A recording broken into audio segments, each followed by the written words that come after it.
കേരള സർക്കാർ പ്രത്യേക മന്ത്രിസഭാ യോഗം വിളിച്ചു ചേർത്ത് ആരോഗ്യമന്ത്രിയെ സംഭവസ്ഥലത്തേക്ക് അയക്കാൻ തീരുമാനിച്ചെങ്കിലും കേന്ദ്ര വിദേശ മന്ത്രാലയത്തിൻ്റെ പൊളിറ്റിക്കൽ ക്ലിയറൻസ് ലഭ്യമായില്ല. പ്രതിപക്ഷ നേതാവിൻ്റേതുൾപ്പെടെ കേരളത്തിൻ്റെ പ്രതിഷേധം ഇക്കാര്യത്തിൽ ഉണ്ടായിട്ടുണ്ട്. ഇത്തരമൊരു സംഭവം നടക്കുമ്പോൾ അവിടെ സംസ്ഥാന ഗവൺമെൻറ്റിൻ്റെ പ്രതിനിധിയും കേന്ദ്ര ഗവൺമെൻറ്റിൻ്റെ പ്രതിനിധിയും നമ്മുടെ പ്രവാസി സംഘടനകളും എല്ലാവരും ഏകോപിപ്പിച്ചുകൊണ്ടാണ് ഇത്തരം കാര്യങ്ങൾ ചെയ്യുന്നത്. അപ്പോൾ സംസ്ഥാന സർക്കാരിൻ്റെ ഒരു പ്രതിനിധി അങ്ങോട്ട് പോകാൻ അനുമതി ചോദിച്ചപ്പോൾ അത് നിഷേധിച്ചത് തീർച്ചയായും തെറ്റായ ഒരു നടപടിയാണ്. ന്യൂസ് ആൻഡ് വ്യൂസ് ആരംഭിക്കുന്നു. കുവൈറ്റ് ദുരന്തത്തിൽ പ്രവാസി മലയാളികളാണ് ഏറ്റവും അധികം മരിച്ചത്. ലോകമെമ്പാടുമുള്ള ഇന്ത്യൻ പ്രവാസികളുടെ കണക്കെടുത്ത് നോക്കിയാലും മലയാളികൾക്ക് അനിഷേധ്യമായ സ്ഥാനമുണ്ട്. അവർക്കൊരു പ്രശ്നമുണ്ടായാൽ അവരുടെ അടുത്തേക്ക് എത്തണമെന്ന് കേരളത്തിൻ്റെ സർക്കാർ ആഗ്രഹിച്ചാൽ എന്താണ് തെറ്റ്? അത് അംഗീകരിക്കുക എന്നത് ഫെഡറൽ സംവിധാനത്തിൽ കേന്ദ്ര സർക്കാരിൻ്റെ മാന്യമായ ഉത്തരവാദിത്തമാണ്. ഭരിക്കുന്നവർ കാഴ്ചവെക്കേണ്ടത് ആ ഉന്നതമായ സ്റ്റേറ്റ്സ്മാൻഷിപ്പാണ്. വില കുറഞ്ഞ രാഷ്ട്രീയം കളിക്കുകയല്ല വേണ്ടത്. കേന്ദ്രത്തോടും പ്രധാനമന്ത്രി മോദിയോടും അത് പറയാനുള്ള ആർജവമാണ് കേരളം കാട്ടിയത്. അതാണ് നിയമസഭയിൽ കണ്ടത്. പ്രതിഷേധമറിയിച്ച് മുഖ്യമന്ത്രി പിണറായി വിജയൻ പ്രധാനമന്ത്രിക്ക് കത്തയച്ചുവെന്ന് നിയമസഭയെ അറിയിച്ചു. പൊളിറ്റിക്കൽ ക്ലിയറൻസ് നൽകുമ്പോൾ മറ്റ് രാഷ്ട്രീയം നോക്കരുതെന്ന് മുഖ്യമന്ത്രി ആവശ്യപ്പെട്ടു. കേന്ദ്ര നടപടിയിൽ ശക്തമായി പ്രതിഷേധിക്കുന്നതായി പ്രതിപക്ഷ നേതാവ് VD സതീശനും പറഞ്ഞു. ഇത് കേരളത്തിൻ്റെ പൊതുവികാരമാണ്. മാനിക്കാൻ മോദി സർക്കാരിന് ഭരണപരമായ ബാധ്യതയുണ്ട്. ദുരന്തത്തിൽ പോലും രാഷ്ട്രീയം കളിച്ച കേന്ദ്രത്തിൻ്റെ നടപടി ഒറ്റപ്പെട്ടതായി കാണാനാവില്ല. കാരണം കേരളത്തിൻ്റെ അവകാശങ്ങൾക്കുമേൽ രാഷ്ട്രീയ എതിർപ്പ് വെച്ച് ക്ലിയറൻസ് നൽകാത്ത ചെയ്തികൾ മുൻ മോദി സർക്കാരിൻ്റെ കാലത്ത് പലതവണയുണ്ടായിട്ടുണ്ട്. കേരളത്തെ ധനപ്രതിസന്ധിയിലേക്ക് തള്ളിയിട്ടത് ആ നീക്കങ്ങളാണ്. അതേ രാഷ്ട്രീയ ശൈലി തുടരാനാണോ പുതിയ സർക്കാരും ആലോചിക്കുന്നത്? പൊളിറ്റിക്കൽ ക്ലിയറൻസ് നിഷേധിച്ച കേന്ദ്ര നടപടിയിൽ അത് വെളിപ്പെടുന്നുണ്ട്. മന്ത്രി വീണ ജോർജിന് ആ ദിവസങ്ങളിൽ കുവൈറ്റിലേക്ക് പോകാൻ അനുമതി നിഷേധിച്ച മോദി സർക്കാർ മനസ്സിലാക്കേണ്ട ഒന്നുണ്ട്. 1989 കുവൈറ്റ് യുദ്ധകാലത്ത് അഭയാർത്ഥി ക്യാമ്പുകളിൽ കഴിഞ്ഞിരുന്ന പ്രവാസികളുടെ അടുത്തേക്ക് കേന്ദ്രാനുമതിയോടെ പോയ ഒരു മന്ത്രി അന്നത്തെ EK നായനാർ മന്ത്രിസഭയിൽ ഉണ്ടായിരുന്നു. പേര് TK ഹംസ. പുതിയ ന്യായവാദങ്ങൾ ചമയ്ക്കുന്നവരും കേരളത്തിൻ്റെ ആവശ്യത്തെ പുച്ഛത്തോടെ കാണുന്നവരും കേന്ദ്രാനുമതി നിഷേധിച്ചപ്പോൾ സന്തോഷം കൊണ്ട് ഇരുപുറയ്ക്കാതെ പോയവരും ആ ചരിത്രം കൂടി അറിഞ്ഞിരിക്കുന്നത് നല്ലതാണ്. ഇന്ന് ഈ ചർച്ചയിൽ പങ്കെടുക്കുന്നത് Jexy Thomas CPIM, advocate P Krishnadas BJP, advocate Lalkumar ഇടതു നിരീക്ഷകൻ. ശ്രീ കൃഷ്ണദാസ്, ഇന്ന് നിയമസഭയിൽ ഇതുമായി ബന്ധപ്പെട്ട് സംഭവിച്ചത് താങ്കളുടെ ശ്രദ്ധയിൽ വന്നിട്ടുണ്ടാകുമെന്ന് വിചാരിക്കുന്നു. പ്രധാനമന്ത്രിക്ക് മുഖ്യമന്ത്രി കത്തയച്ചു. ശക്തമായ വിമർശനം, കേരളത്തിൻ്റെ വിയോജിപ്പ് ഇക്കാര്യത്തിൽ അറിയിച്ചു. പൊളിറ്റിക്കൽ ക്ലിയറൻസ് നൽകുമ്പോൾ രാഷ്ട്രീയം കളിക്കരുത് എന്ന ഒരു പൊതുവികാരം ഉയർന്നിട്ടുണ്ട്. പ്രതിപക്ഷ നേതാവും വളരെ ശക്തമായ ഭാഷയിൽ കേന്ദ്ര നടപടിക്കെതിരായ പ്രതിഷേധം സഭയിൽ രേഖപ്പെടുത്തിയല്ലോ. ശ്രീകൃഷ്ണദാസ്. ശരത്തെ, അതിൽ പ്രത്യേകിച്ച് തെറ്റൊന്നും കാണേണ്ടതില്ലല്ലോ. പ്രധാനമന്ത്രിക്ക് കത്തയക്കുക എന്ന് പറയുന്നത് മുഖ്യമന്ത്രിയുടെ അവകാശത്തിന്റെ ഭാഗമാണ്. അദ്ദേഹത്തിന് അത് ചെയ്യാം, അതിൽ തെറ്റൊന്നും കാണേണ്ടതില്ല. മുഖ്യമന്ത്രിക്ക് ഏതെങ്കിലും ഒരു വിഷയത്തിൽ സംസ്ഥാന സർക്കാരിന്റെ അഭിപ്രായം രേഖപ്പെടുത്താൻ പ്രധാനമന്ത്രിക്ക് കത്തയക്കുന്നതിൽ ഒരു തെറ്റും ഞാൻ കാണുന്നില്ല. പക്ഷെ ആ വിഷയം ഉന്നയിക്കപ്പെട്ടിട്ടുള്ള സാഹചര്യവും ആ വിഷയം ഉന്നയിക്കപ്പെട്ടിട്ടുള്ള രീതിയിലും മാത്രമാണ് എനിക്ക് ചെറിയൊരു അഭിപ്രായം. കേന്ദ്രത്തിന്റെ ഭാഗത്ത് നിന്ന് ഒരു തെറ്റുണ്ടായി എന്നതുകൊണ്ടാണല്ലോ ഈ അവകാശം ഒരു മുഖ്യമന്ത്രിക്ക് വിനിയോഗിക്കേണ്ടി വരുന്നത്. പ്രതിപക്ഷ നേതാവ് അദ്ദേഹത്തിന് അപ്പീലുമായി ഉത്തരവാദിത്വം വെച്ച് ആ തെറ്റിനെ ചൂണ്ടിക്കാണിക്കുന്നത്. ആ തെറ്റ് സംഭവിച്ചത് അവിടെയാണ്. അങ്ങനെയല്ല ശരത്ത്, അങ്ങനെ അതിനൊരു തെറ്റായി കാണേണ്ടതില്ല. ബഹുമാനപ്പെട്ട മുഖ്യമന്ത്രി അങ്ങനെ ഒരു കത്തയക്കാൻ തീരുമാനിക്കുകയോ കത്തയക്കുകയോ ചെയ്യുന്നത് അദ്ദേഹത്തിൻ്റെതായിട്ടുള്ള അഭിപ്രായം രേഖപ്പെടുത്താനോ അതല്ലെങ്കിൽ അദ്ദേഹത്തിൻ്റെതായിട്ടുള്ള രാഷ്ട്രീയം പറയാനോ അദ്ദേഹത്തിന് അത് ഉപയോഗിക്കാം. അതിൽ തെറ്റൊന്നും കാണേണ്ടതില്ല. പക്ഷെ അവിടെ ഒരു ചെറിയ പ്രശ്നമുള്ളത്, ഏത് സാഹചര്യത്തിലാണ് ആ പ്രസ്താവന ബഹുമാനപ്പെട്ട ആരോഗ്യ മന്ത്രിയുടെ ഭാഗത്തുനിന്നുണ്ടായത്, ഏത് സാഹചര്യമാണ് അതിന് ഉപയോഗപ്പെടുത്താൻ വേണ്ടി ശ്രമിച്ചിട്ടുള്ളത് എന്നുള്ളതാണ്. നമ്മുടെ മലയാളികളടക്കമുള്ള നിരവധി സംസ്ഥാനങ്ങളിൽ നിന്നുള്ള ആളുകൾ ഒരു ദുരന്ത മുഖത്ത് നിൽക്കുമ്പോൾ അവിടേക്ക് പോകുന്നതിൽ തെറ്റൊന്നും ഞാൻ കാണുന്നില്ല. കേരളത്തിന്റെ ഒരു മന്ത്രിക്ക് അവിടേക്ക് പോകുന്നതിൽ തെറ്റൊന്നും കാണേണ്ടതുമില്ല.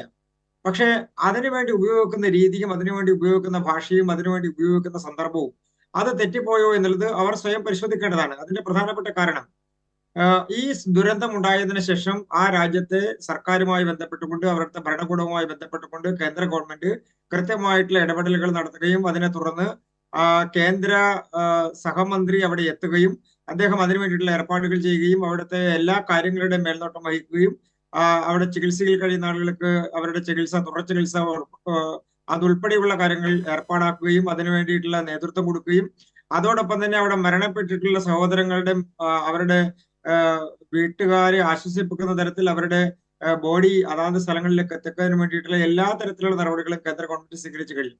പിന്നെ സംസ്ഥാന ഗവൺമെന്റിനെ സംബന്ധിച്ച് അവർക്ക് അവരുടേതായിട്ടുള്ള പങ്ക് വഹിക്കാനുള്ള സ്ഥലങ്ങളുണ്ട്. ആ സ്ഥലങ്ങളിൽ അവർ ആ പങ്ക് വഹിച്ചിട്ടുണ്ടോ, അതുമായി ബന്ധപ്പെട്ടുകൊണ്ടുള്ള കാര്യങ്ങളിൽ അവർ അതിന്റെ നിലപാടുകൾ സ്വീകരിച്ചിട്ടുണ്ടോ എന്നുള്ളത് അവർ സ്വയം പരിശോധിക്കേണ്ടതാണ്. അതിനു പകരം കേന്ദ്ര ഗവൺമെന്റ് എന്തോ വലിയൊരു പാതകം ചെയ്തു, ഇവിടുത്തെ ആരോഗ്യമന്ത്രി അങ്ങോട്ടൊക്കെ അയച്ചില്ല, ഇവിടുത്തെ ആരോഗ്യമന്ത്രി അവിടെ പോയിട്ട് പ്രത്യേകിച്ച് അവിടുത്തെ ചികിത്സയിൽ എന്തെങ്കിലും ചെയ്യാനുണ്ടോ? ഒന്നും ചെയ്യാനില്ല. അത് ആ ഗവൺമെന്റ് ചെയ്യേണ്ട കാര്യമാണ്. അത് നയതന്ത്ര ബന്ധവുമായി ബന്ധപ്പെട്ടുകൊണ്ടുള്ള കാര്യങ്ങളാണ്, നയതന്ത്ര ഇടപെടലുകളുടെ ഭാഗമായിട്ടുള്ളതാണ്. അത് ആ രാജ്യവുമായി ചെയ്യാനുള്ള അവകാശവും അധികാരവും ഉള്ളത് കേന്ദ്ര ഗവൺമെന്റിനാണ്. അതിനപ്പുറത്തേക്ക് ഒരു ഇടപെടൽ ചെയ്യുന്നതിൽ തെറ്റൊന്നും കാണേണ്ടതില്ല, തെറ്റ് കാണുന്നുമില്ലല്ലോ. പക്ഷെ അതിനെ ഒരു രാഷ്ട്രീയവൽക്കരിച്ചുകൊണ്ട് ഇതെന്തോ വലിയൊരു പാതകം ചെയ്തിരിക്കുന്നു കേന്ദ്ര ഗവൺമെന്റ് എന്ന് പ്രചരിപ്പിക്കാൻ ശ്രമിക്കുന്നതിൽ മാത്രമാണ് എനിക്ക് അഭിപ്രായ വ്യത്യാസമുള്ളത്. അങ്ങനെ ഒരു അവകാശം, അങ്ങനെ ഒരു അധികാരം കേരളത്തിനില്ല. അതിന്റെ പ്രധാനപ്പെട്ട കാരണം നമ്മുടേത് ഫെഡറൽ സംവിധാനമാണെങ്കിലും മറ്റു രാജ്യങ്ങളുമായിട്ടുള്ള ബന്ധത്തിന്റെ കാര്യങ്ങൾ വരുന്ന സമയത്ത്, വിദേശകാര്യ ബന്ധങ്ങൾ വരുന്ന സമയത്ത് അത് കേന്ദ്ര ഗവൺമെന്റിന്റെ ഉത്തരവാദിത്വത്തിലും അധികാരത്തിലും അങ്ങനെയല്ല എന്നുണ്ടെങ്കിൽ അല്ലല്ല ഒരു മിനിറ്റ് ഞാൻ പൂർത്തിയാക്കട്ടെ അങ്ങേക്കെതിരാകുമ്പോൾ നിർത്തിക്കല്ലേ. പറഞ്ഞു വന്നത് അങ്ങനെയല്ല എന്നുണ്ടെങ്കിൽ ഒരു രാജ്യവും മറ്റൊരു രാജ്യവും തമ്മിൽ നടക്കുന്ന നയതന്ത്ര ബന്ധത്തിന്റെ അടിസ്ഥാനത്തിൽ അല്ലെങ്കിൽ എന്തുകൊണ്ട് മന്ത്രിക്ക് പോകാൻ കഴിയില്ല? അവർക്ക് ഇവിടുന്ന് പോകുന്ന ഒരു ഫ്ലൈറ്റിൽ കയറി നേരെ പോകാമല്ലോ. അപ്പൊ അങ്ങനെയല്ല, അതിനൊരു സാഹചര്യമുണ്ട്, അതിനൊരു ഒരു പ്രോട്ടോകോൾ ഉണ്ട്, അതിനൊരു പ്രൊസീജിയർ ഉണ്ട്. ആ പ്രൊസീജിയർ പൂർത്തിയാക്കാതെ എയർപോർട്ടിൽ വന്നു നിന്ന് മാധ്യമങ്ങളോട് ഇത് കേന്ദ്ര ഗവൺമെന്റ് അങ്ങനെ ചെയ്തില്ല എന്ന് പറഞ്ഞാൽ അതിൽ എന്തെങ്കിലും വാസ്തവമുണ്ടോ എന്നുള്ളത് കൂടി ജനങ്ങളോട് പറയേണ്ടിയിരുന്നു. ബഹുമാനപ്പെട്ട മുഖ്യമന്ത്രി അന്ന് കാണിച്ചതൊരു ഔചിത്യമാണ്. അതിന്റെ പ്രധാനപ്പെട്ട കാരണം ഇത് ഇന്ന് വിവാദമാക്കേണ്ടതില്ല, പിന്നെ എന്നാ വിവാദമാക്കേണ്ടത്? അതിന് ഞങ്ങൾക്കൊരു രാഷ്ട്രീയ ലക്ഷ്യമുള്ള, രാഷ്ട്രീയ ലാഭത്തിനുള്ള സമയം കാണാൻ കഴിയുന്ന സമയം എന്ന് പറയുന്നത് നിയമസഭയ്ക്കകത്ത് ആരും ചോദിക്കാനില്ലല്ലോ. ആ നിയമസഭയ്ക്കകത്ത് എന്നും പറയാനുള്ള അവകാശം മുഖ്യമന്ത്രിക്കുണ്ട്. അത് വിനിയോഗിക്കുക. അത് വിനിയോഗിച്ചതിന് ശേഷം അദ്ദേഹം പ്രധാനമന്ത്രിക്ക് കത്തയക്കുക. അതൊക്കെ ഒരു രാഷ്ട്രീയപരമായി മാത്രമേ കാണാൻ കഴിയൂ. അതിൽ ഒരു ആത്മാർത്ഥതയും. ഇതിനകത്ത് 2-3 കാര്യങ്ങളുണ്ട്. അദ്ദേഹം ഈ ശ്രീകൃഷ്ണദാസ് സംസാരിച്ചു തുടങ്ങിയപ്പോൾ കേരളത്തിന്റെ ഒരു മന്ത്രി അങ്ങനെ പോകുന്നതിൽ തെറ്റില്ല, അങ്ങനെ ചിന്തിക്കുന്നതിലും അങ്ങനെ പോകുന്നതിലും തെറ്റില്ല എന്ന് അദ്ദേഹം പറഞ്ഞു. അവസാനം പറഞ്ഞു വെച്ചു കേരളത്തിന് അങ്ങനെ ഒരു അവകാശമില്ല ഈ ഫെഡറൽ സംവിധാനത്തിൽ എന്നാണ് അദ്ദേഹം പറഞ്ഞു നിർത്തിയത്. എന്നിട്ട് അതിലാകെ മുഖ്യമന്ത്രിയുടെ ഒരു രാഷ്ട്രീയ കളി എന്ന നിലയിലേക്ക് അതിനെ കണ്ടു. നിയമസഭയിൽ ചോദിക്കാനും പറയാനും ആളില്ല എന്ന നിലയിലാണ് BJP അതിനെ കാണുന്നത്. പ്രതിപക്ഷ നേതാവ് അടക്കം പിന്തുണച്ചുകൊണ്ട് കേരളത്തിൻ്റെ ഒരു പൊതുശബ്ദമാണ് നിയമസഭയിൽ നിന്ന് ഇതുമായി ബന്ധപ്പെട്ട് നമ്മൾ കേട്ടത്. അദ്ദേഹം പറഞ്ഞത് ആദ്യം പറഞ്ഞല്ലോ, ഞാൻ പറഞ്ഞല്ലോ, അത് തെറ്റില്ല എന്ന് അദ്ദേഹം സമ്മതിച്ചു തുടങ്ങിയെങ്കിലും പിന്നീട് പക്ഷേ രീതി എവിടെയോ തെറ്റിപ്പോയി എന്നൊക്കെ അദ്ദേഹം പറയുന്നത് കേട്ടു. അപ്പോൾ ഇതിനകത്ത് ഇപ്പോഴത്തെ ഒരു സാഹചര്യത്തിൽ കേരളം അങ്ങനെ പോകണ്ട, കേരളം അവിടെ പോയിട്ടൊരു കേരളത്തിൻ്റെതായിട്ടുള്ള ഒരു ഉത്തരവാദിത്തം കാഴ്ചവെക്കേണ്ട എന്നൊരു മനോഭാവത്തോടു കൂടി തന്നെ വിഷയത്തെ കാണുന്നു. എന്നാൽ ഇപ്പോൾ ഈ കത്തയച്ചതിലോ കേരളം അതിൻ്റെ വിയോജിപ്പ് അവതരിപ്പിച്ചതിലോ ഒട്ടും തൃപ്തി കേന്ദ്ര സർക്കാരിന് സ്വാഭാവികമായി ഉണ്ടാവില്ലല്ലോ.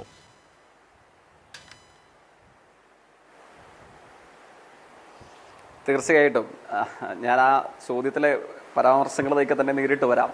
പക്ഷേ നമ്മളുടെ മുമ്പാകെ ഇപ്പോൾ ലോക്സഭാ തെരഞ്ഞെടുപ്പിന് ശേഷം പുതിയൊരു കേന്ദ്ര ഗവൺമെൻറ്, യൂണിയൻ ഗവൺമെൻറ് നമ്മുടെ നാട്ടിൽ അധികാരത്തിൽ വരുന്നു. അപ്പോൾ മുമ്പിൽ നിന്നും വ്യത്യസ്തമായി ഇന്ത്യൻ രാഷ്ട്രീയ സാഹചര്യത്തിൽ യൂണിയൻ ഗവൺമെൻറ്റിൻ്റെ നേതൃത്വമായിരുന്ന സംഘപരിവാരം 400 സീറ്റ് എന്ന യുദ്ധപ്രഖ്യാപനവുമായി തുടങ്ങിയ മത്സരത്തിൽ അനുദിന സാധാരണമായ തിരിച്ചടിയാണ് യഥാർത്ഥത്തിൽ ഇവർക്ക് ഏറ്റിട്ടുണ്ടായിരുന്നത്. ഈ തിരിച്ചടി ഇന്ത്യയിലെ നിസ്വരായ മനുഷ്യർ നൽകിയതാണ്, ഇന്ത്യയിലെ സാധാരണക്കാരായ ജനങ്ങൾ നൽകിയതാണ്. അതിൽ നിന്നെങ്കിലും പാഠം ഉൾക്കൊള്ളും എന്നാണ് സാധാരണഗതിയിൽ രാഷ്ട്രീയം വിലയിരുത്തുന്നവർ, വിശകലനം ചെയ്യുന്നവർ, ഇടപെടുന്നവർ കരുതാറുള്ളത്. പക്ഷേ ഈ സമീപനം, ഏറ്റവും ഒടുവിൽ കേരളത്തോട് സ്വീകരിച്ച ഈ സമീപനം വ്യക്തമാക്കുന്നത് എന്താണ്? മലയാളികളായിട്ടുള്ള അനേകം ആളുകളാണ് കുവൈറ്റിൽ മരണത്തിൻ്റെയും ജീവിതത്തിൻ്റെയും ഇടയിൽ വെച്ച് ദുരന്തപൂർണമായ ഒരു ഘട്ടത്തെ അഭിസംബോധന ചെയ്യേണ്ട വന്നത്.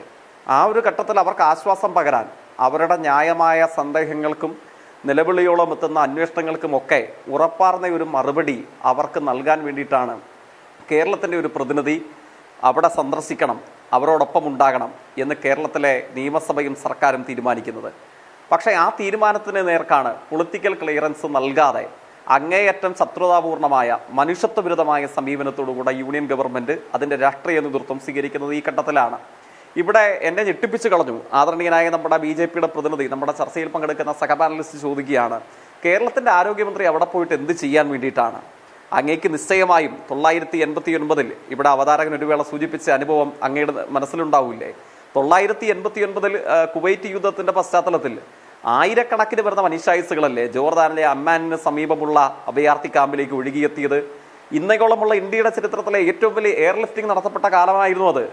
ഏതാണ്ട് 61-ലധികം വരുന്ന എയർ ഇന്ത്യ ഫ്ലൈറ്റുകൾ, 2 നാവികസേനാ കപ്പലുകൾ, ഏതാണ്ട് 1.25 ലക്ഷത്തോളം വരുന്ന ഇന്ത്യക്കാരിൽ 88,000-ലധികം വരുന്ന ആളുകൾ മലയാളികളായിരുന്നു. ആ പ്രവർത്തനങ്ങളെ ഏകോപിപ്പിക്കാൻ കേരളത്തിലെ സർക്കാരിന്റെ തീരുമാനപ്രകാരം അന്ന് അവിടെ സന്ദർശിച്ച് ക്യാമ്പ് ചെയ്ത് അവർക്ക് ഉറപ്പാർന്ന സാന്നിധ്യവും സഹായവുമായി ഇടപെട്ടയാളുടെ പേരാണ് സഖാബ് ടി കെ ഹംസ എന്ന് പറയുന്നത്. ആദരണീയനായ BJP പ്രതിനിധിക്ക് അറിയില്ലേ എത്ര ക്യാമ്പുകൾ അന്ന് അദ്ദേഹം സന്ദർശിച്ചു? ഞാൻ ഇപ്പോഴും ഓർമ്മിക്കുന്നു, വായിച്ചറിഞ്ഞ വാർത്തകളിൽ ഞാൻ എപ്പോഴും ഓർമ്മിക്കുന്നു. ഇറാനിലെ ടെഹ്റാൻ, ജോർദാനിലെ അമ്മാൻ, UAE-യിലെ ദുബായ്, സൗദി അറേബ്യയിലെ റിയാദ് എന്നിങ്ങനെ 6 കേന്ദ്രങ്ങളിലടക്കം അന്ന് അദ്ദേഹം സന്ദർശിച്ചു. ജോർദാനിലെ അമ്മാനിൽ നിന്ന് 8 മണിക്കൂർ യുദ്ധത്തിനിടയിൽ കാറിൽ സഞ്ചരിച്ചിട്ടാണ് മലയാളത്തിന്റെ പ്രതിനിധിയായി മന്ത്രി അങ്ങോട്ടേക്ക് എത്തുന്നത്.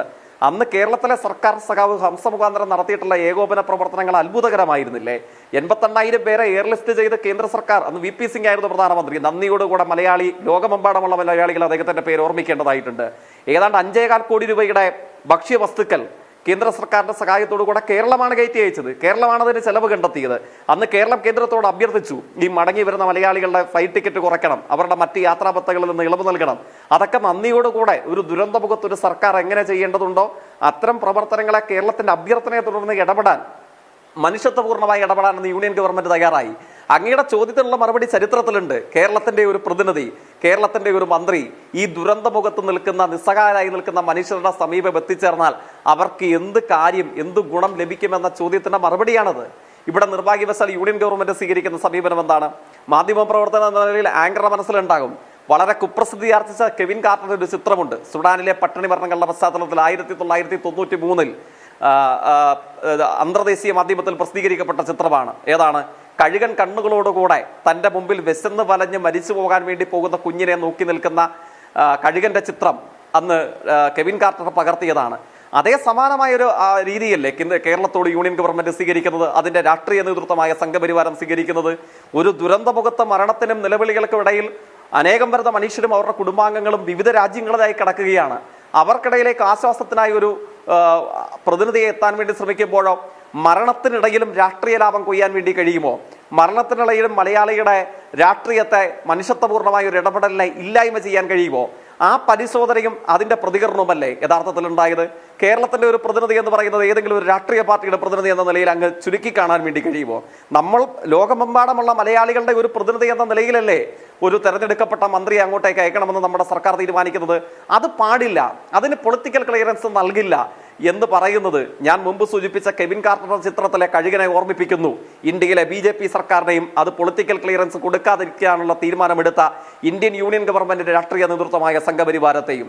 ഇതൊന്നും നിശ്ചയമായും നിങ്ങൾ തിരിച്ചടികളിൽ നിന്ന് നിങ്ങൾ പാഠം ഉൾക്കൊള്ളുന്നില്ലെങ്കിൽ അന്യാദൃശ്യമായ തിരിച്ചടികളുടെ വലിയൊരു ഭാവി കാലമാണ് നിങ്ങളെ കാത്തിരിക്കുന്നത് എന്ന് അങ്ങ് മനസ്സിലാക്കിക്കൊള്ളുക. അത്രയുമാണ് ഇപ്പോൾ അങ്ങോട്ട് സൂചിപ്പിക്കാനുള്ളത്. ഇവിടെ ലാൽകുമാർ, ഇപ്പോൾ ജയ്ക്ക് പറഞ്ഞു നിർത്തിയതുപോലെ കേന്ദ്ര സർക്കാർ ഇക്കാര്യങ്ങളിൽ ഒരു കഴുകൻ കണ്ണുമായിട്ടാണോ കാര്യങ്ങളെ കാണുന്നത്? അവരുടേതായ രാഷ്ട്രീയം എല്ലാത്തിലും പ്രതിഫലിക്കുക എന്ന വിധം ദുരന്തമുഖത്തും ആ നിലയിലുള്ള പൊളിറ്റിക്കൽ ക്ലിയറൻസിലും ആ രാഷ്ട്രീയം കളിക്കുന്നു. ഇന്ന് കേരളത്തിൻ്റെ നിയമസഭ എങ്ങനെയാണ്? ഇപ്പോൾ കഴിഞ്ഞ മോദി സർക്കാരിൻ്റെ കാലത്ത് രാജ്യമേറെ ചർച്ച ചെയ്ത വിവാദപരമായിട്ടുള്ള കേരളത്തിൻ്റെ പൊതു താല്പര്യങ്ങൾ ഏറ്റവും അധികം ഹനിക്കപ്പെടുന്ന വിഷയങ്ങളിലൊക്കെ നിയമസഭ പല തവണ ഇടപെട്ടിട്ടുണ്ട്, പ്രമേയം പാസ്സാക്കിയിട്ടുണ്ട്. ഇന്ന് കേരളത്തിൻ്റെ നിയമസഭ മുഖ്യമന്ത്രി പ്രധാനമന്ത്രിക്ക് കത്തയച്ചതിനെക്കുറിച്ച് പറയുന്നു, കേന്ദ്ര നടപടിയിലെ അപാകത ചൂണ്ടിക്കാട്ടുന്നു. മറുഭാഗത്ത് പ്രതിപക്ഷ നേതാവ് ശക്തമായി കേന്ദ്ര നടപടിയോട് പ്രതിഷേധിച്ചുകൊണ്ട് സംസാരിക്കുന്നു. കേരളത്തിൻ്റെ നിയമസഭ ഇന്ന് ഒരു പുതിയ സർക്കാരിൻ്റെ കാലത്താണ് എന്ന് ഓർക്കേണ്ടതുകൂടിയുണ്ട്. ആ നിലയിൽ കേരളം മുന്നോട്ട് വെച്ച നിയമസഭയിൽ നിന്ന് നമ്മൾ കണ്ടത് വളരെ ഗൗരവമായ ഒരു സാഹചര്യമാണോ? ഇപ്പോൾ BJP അതിനെ അവഗണിച്ച് തന്നെ പതിവ് പോലെ പോകുന്ന ഒരു ശൈലിയുമാണോ സ്വീകരിച്ചിട്ടുള്ളത്?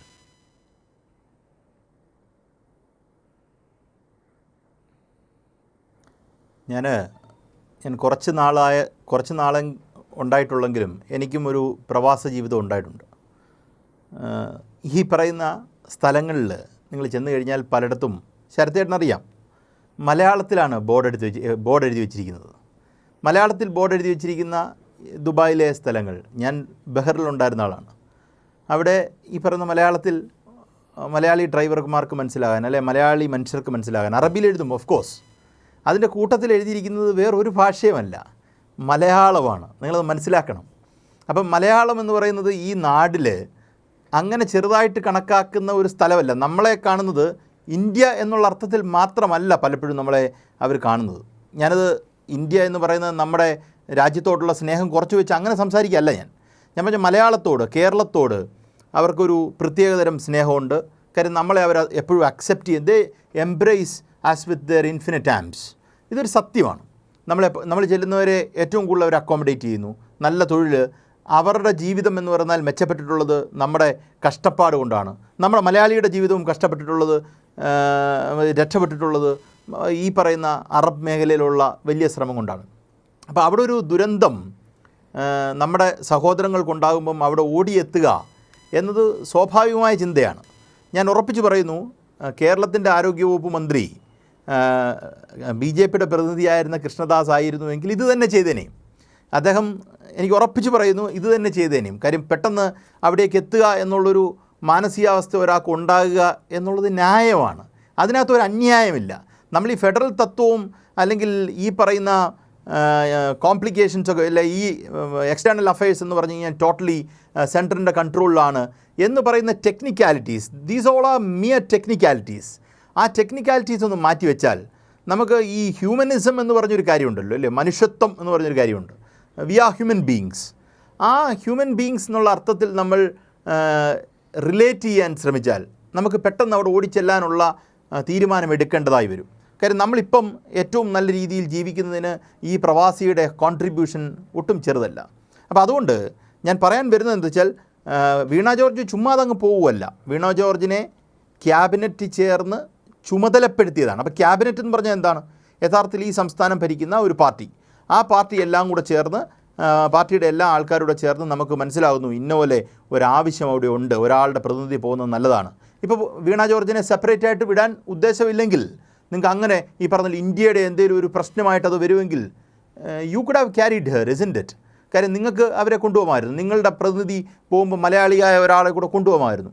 കാര്യം നമ്മുടെ 21 ജീവനുകളാണ് നമുക്ക് നഷ്ടപ്പെട്ടത്. അപ്പോൾ അങ്ങനെ ഒരു, എനിക്ക് തോന്നുന്നു ഇതൊരു പൊളിറ്റിക്കൽ ഇൻട്രിക്കസീസോ അല്ലെ ടെക്നിക്കാലിറ്റീസിൻ്റെ പുറകെ പോകാതെ ഇതൊരു പൊളിറ്റിക്കൽ മൊറാലിറ്റിയുടെ പ്രശ്നമാണെന്നാണ് ഞാൻ കരുതുന്നത്. കാര്യം നമ്മളത് എപ്പോഴും ഒരു സഹാനുഭൂതിയോടുകൂടി കേന്ദ്രം ഒന്നും ചെയ്യാറില്ല. അത് അവരതിനകത്തൊരു വല്ലാത്ത ഒരു നയമാണ് പലപ്പോഴും എടുക്കുന്നത്. നോക്കൂ, കേരളത്തിൽ പ്രളയം വന്നു. ഞാൻ നേരത്തെ പറഞ്ഞ ഒരു സാമൂഹ്യ പശ്ചാത്തലത്തിൽ നിന്നാണ് അറബ് രാജ്യങ്ങൾ നമുക്ക് 750 കോടി രൂപ തരാമെന്ന് പറയുന്നത്. അത് അവർക്ക് നമ്മളോടുള്ള സ്നേഹമാണ്. അത് നമ്മൾ പെട്ടെന്ന് റിജക്റ്റ് ചെയ്യുകയാണ് ചെയ്യുന്നത്. അപ്പോൾ റിജക്റ്റ് ചെയ്യുന്നത് നമ്മൾ ഈ പറഞ്ഞ അവർ കുറേ റീസൺസൊക്കെ പറയുന്നുണ്ട്. അപ്പോൾ ആ റീസൺസിനകത്ത് പ്രശ്നം എന്നറിയോ, അത് കഴിഞ്ഞ് നമ്മളെ ശക്തമായി ഹെൽപ്പ് ചെയ്യാൻ കേന്ദ്ര സർക്കാർ നമ്മുടെ കൂട്ടത്തിൽ നിൽക്കുന്നുണ്ടോ എന്നുള്ളൊരു ചോദ്യമുണ്ട്. പലപ്പോഴും നിൽക്കുന്നുമില്ല. മനസ്സിലായില്ലേ? നമ്മൾ ചോദിക്കുന്ന പണത്തിന് അല്ലെങ്കിൽ നമ്മുടെ സർവീസിന് അവർ പണം വീണ്ടും നമ്മുടെ നീടാക്കുന്നു. അപ്പോൾ ഞാൻ ഇവിടെ ജയ്ക്ക് പറഞ്ഞൊരു കാര്യമാണ് ഞാൻ ഓർത്തത്. ഈ കെവിൻ കാർട്ടറിൻ്റെ ചിത്രത്തെക്കുറിച്ച് അദ്ദേഹം സൂചിപ്പിച്ചല്ലോ. കെവിൻ കാർട്ടർ 33 സൗത്ത് ആഫ്രിക്കക്കാരനായ കെവിൻ കാർട്ടറിൻ്റെ അവസാനം അത് അദ്ദേഹം ആത്മഹത്യ ചെയ്യുകയാണ്. കാര്യം ഇത് ഈ പറയുന്ന ഫോട്ടോ എടുക്കുകയും ആ കുട്ടിയെ രക്ഷപ്പെടുത്താൻ പറ്റാത്ത ചിന്തകളും ഒന്നും വരാതെ പോയതുകൊണ്ട് ആ മനുഷ്യന് പിന്നീട് മുന്നോട്ട് പോകാൻ പറ്റാത്ത രീതിയിൽ ജീവിതം ഇല്ലാതാകുകയാണ്. അദ്ദേഹം തന്നെ അദ്ദേഹത്തിൻ്റെ ജീവൻ ഹോമിക്കുകയാണ് ചെയ്യുന്നത്. He committed suicide. സോ ഇത് ആത്മഹത്യാപരമാണോ ആര് ചെയ്യുന്നത്? കേന്ദ്ര സർക്കാർ ചെയ്യുന്നത് ആത്മഹത്യാപരമാണ്. ഞാൻ പറഞ്ഞാൽ ഇപ്പം ഒരു കോൺസ്റ്റിറ്റ്യൂഷണൽ പ്രൊവിഷൻ എടുത്ത് എൻ്റെയൊക്കെ കാണിക്കുക, എക്സ്റ്റേണൽ അഫയേഴ്സ് ബിലോങ്സ് ടു, അല്ലെങ്കിൽ ആ subject belongs to central government എന്ന് പറഞ്ഞാൽ എനിക്ക് ഡിബേറ്റ് ഇല്ല ശരത്തേട്ടാ. അപ്പോൾ അങ്ങനെ ഒരു ഡിബേറ്റ് അല്ല ഞാൻ ഉദ്ദേശിക്കുന്നത്. അങ്ങനെ ഒരു ഡിബേറ്റിലേക്ക് പോയി കഴിഞ്ഞാൽ ഞാൻ ഒരിക്കലും വിജയിക്കില്ല. പക്ഷേ ഞാൻ എന്നെ കേൾക്കുന്ന മനുഷ്യർക്ക് മനസ്സിലാവും നമ്മൾ പറയുന്നതിനകത്ത് ന്യായമുണ്ട്. ആ ന്യായം കേരളത്തിന്റെ പൊതുവികാരത്തെ പ്രതിപക്ഷ നേതാവ് അവതരിപ്പിച്ചപ്പോഴും ലാൽകുമാർ പറഞ്ഞത് അതാണ്. അതായത് പൊളിറ്റിക്കൽ ക്ലിയറൻസ് കൊടുക്കുന്ന ഒരു ഘട്ടത്തിൽ, ഇത്തരം ദുരന്ത ഘട്ടങ്ങളിൽ പൊളിറ്റിക്കൽ ക്ലിയറൻസ് കൊടുക്കുമ്പോൾ അതിൽ മറ്റ് രാഷ്ട്രീയം കാണരുത് എന്നേ പറഞ്ഞിട്ടുള്ളൂ. അതല്ലാതെ അതിനപ്പുറത്തേക്ക് കേന്ദ്ര അവകാശങ്ങൾ ആകെ പിടിച്ചു പറിച്ച് എല്ലാം ഞങ്ങൾ ചെയ്തുകൊള്ളാം, അങ്ങനെയല്ല കേരളം അതിനെ കാണുന്നത്. അതെ അതെ, ഒരൊറ്റ കാര്യം കൂടെ ഞാൻ പറഞ്ഞ കെവിൻ കാർട്ടറുടെ കാര്യം പറഞ്ഞല്ലോ. ഇവർ ചെയ്തിട്ടുള്ള നേരത്തെയുള്ള പല കാര്യങ്ങളും ആത്മഹത്യാപരമായിരുന്നു എന്നുള്ളത് ഏതാണ്ട് ഇവർക്ക് മനസ്സിലായിട്ടുണ്ട്. കാര്യം ഈ അഹങ്കാരത്തെക്കുറിച്ച് ഞാനോ അല്ലെങ്കിൽ ഈ പറയുന്ന കേരളത്തിൻ്റെ മുഖ്യമന്ത്രിയോ അല്ലെങ്കിൽ മറ്റേതൊരു പാർട്ടിക്കാരോ പറയുകയാണെങ്കിൽ ചിലപ്പം ഈ അഹങ്കാരത്തെക്കുറിച്ചൊരു വലിയ പ്രശ്നം വരും. RSSൻ്റെ ആൾക്കാർ തന്നെ പറഞ്ഞിരിക്കുന്നതുകൊണ്ട് നമുക്ക് തന്നെ വേണേൽ റെഫർ ചെയ്യാം. Look, when you are losing the essence of that humanism, you are lost. Okay, അത് എനിക്ക് അത്ര മാത്രമേ പറയാനുള്ളൂ. ഇവിടെ അത് മാത്രമാണ് പറയുന്നത്. ഞാൻ പറഞ്ഞല്ലോ, വലിയ തർക്കിച്ച് സാധാരണഗതിയിൽ വലിയ തർക്കങ്ങൾ ഞാൻ ഉന്നയിക്കുന്ന ആളാണ്. ആ തർക്കങ്ങളൊന്നും ഞാൻ ഉന്നയിക്കാതെ ഞാൻ ഇതിന്റെ ഒരു വേറെ ലൈനിൽ പിടിക്കുന്നതിന് കാരണം അതാണ്. ഇതങ്ങനെ വാദപ്രതിവാദം കൊണ്ട് കൈകാര്യം ചെയ്ത് പോകേണ്ട ഒരു വിഷയവുമല്ല. പക്ഷേ അങ്ങേയറ്റം ഗൗരവമുള്ള വിഷയമാണ്. മനുഷ്യത്വപരമായി ഇത്തരം കാര്യങ്ങളെ കാണേണ്ടതാണ്. ശ്രീ കൃഷ്ണദാസ്, ഇതിലെ പ്രശ്നം കേന്ദ്രമാണിതിലെ രാജ്യത്തെ പൗരന്മാർക്ക്, പ്രവാസികൾക്കടക്കമുണ്ടാകുന്ന പ്രശ്നങ്ങളെ നേരിട്ട് അവർക്ക് പരിഹാരം ഉണ്ടാക്കുക, അവർക്ക് ആശ്വാസമാകേണ്ട ഒന്നാം കക്ഷി നിശ്ചയമായും കേന്ദ്ര സർക്കാർ തന്നെയാണ്. ഇതുമായി ബന്ധപ്പെട്ട പ്രധാന കാര്യങ്ങളൊക്കെ ചെയ്യുന്നതിൽ കേന്ദ്ര തീരുമാനങ്ങൾ, ഈ പറഞ്ഞ പോലെ വ്യോമസേനയുടെ സഹായം, കേന്ദ്ര സഹമന്ത്രി തന്നെ, വിദേശകാര്യ സഹമന്ത്രിയാണ് അവിടേക്ക് പോയത്. അങ്ങനെ മുൻപന്തിയിൽ രാജ്യത്തിന് വേണ്ടി, ഈ പ്രവാസികൾക്ക് വേണ്ടി നിൽക്കേണ്ടത് കേന്ദ്ര സർക്കാരാണ്. അതിനെ ആരും ചലഞ്ച് ചെയ്തിട്ടോ അത് കവർന്നെടുത്തിട്ട് പകരം ചെയ്തോളാം എന്നല്ല. നമ്മൾ ഇത്തരം സാഹചര്യങ്ങൾ വരുമ്പോൾ പരസ്പരം ഒത്തുചേർന്ന് നിൽക്കുക, പരസ്പരം സഹായകരമായി പ്രവർത്തിക്കുക. തൊഴിലാളികളാണ് ചികിത്സയിലേക്ക് പോയത്, ഗുരുതരമായി ചികിത്സ പരിക്കേറ്റവരുണ്ട്, അവരെ എയർലിഫ്റ്റ് ചെയ്യണമോ?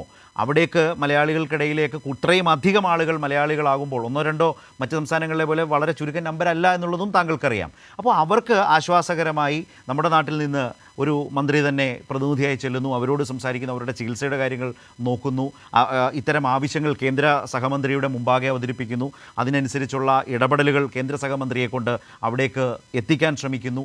ഇങ്ങനെ യോജിച്ച് പ്രവർത്തിക്കുക എന്ന് പറയുന്ന ഒരു നല്ല അന്തരീക്ഷമില്ലേ? ആ അന്തരീക്ഷത്തിന് എന്തിന് കളഞ്ഞു കുളിക്കണം? ഇതാദ്യമായി കേരളം ചെയ്യുന്നതുമല്ലല്ലോ ശ്രീകൃഷ്ണദാസ്. കേരളത്തിന് ഇങ്ങനൊരു പാരമ്പര്യമുണ്ട്.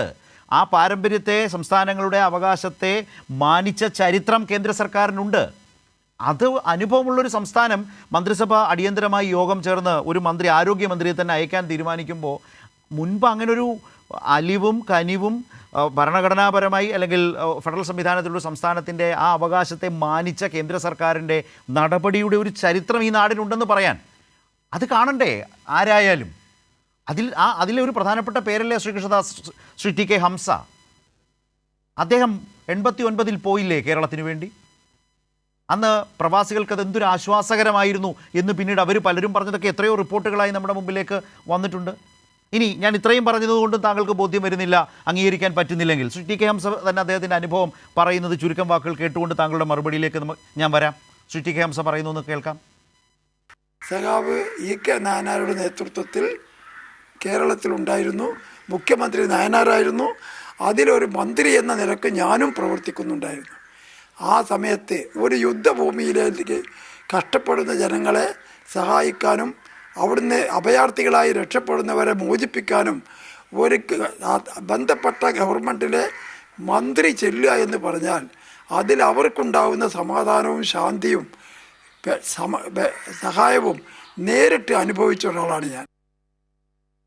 താങ്കൾ കേട്ടല്ലോ, ആദ്യ റൗണ്ടിൽ താങ്കൾ പറഞ്ഞ് അവസാനിപ്പിച്ചത് കേരളത്തിന് അങ്ങനെ പോകാനൊന്നും കഴിയുന്ന ഒരു അവകാശമില്ല ഫെഡറൽ സംവിധാനത്തിൽ എന്നാണ്. അത് തെറ്റാണ് എന്ന് ഇതിലൂടെ തന്നെ തെളിഞ്ഞില്ലേ? നേരത്തെ ഞാനൊരു വിഷയം പറഞ്ഞപ്പോൾ ശരത്ത് അതിനെ കയറി പിടിച്ച്, മറ്റ് സഹപാനലിസ്റ്റുകളും അതിനെ കയറി പിടിച്ച് ഇതൊരു ഫെഡറൽ സംവിധാനത്തിന്റെ പ്രശ്നമാണ് എന്നൊന്നും ചർച്ചയിലേക്ക് കൊണ്ടുപോകേണ്ട കാര്യം ഇവിടെ ഇല്ല.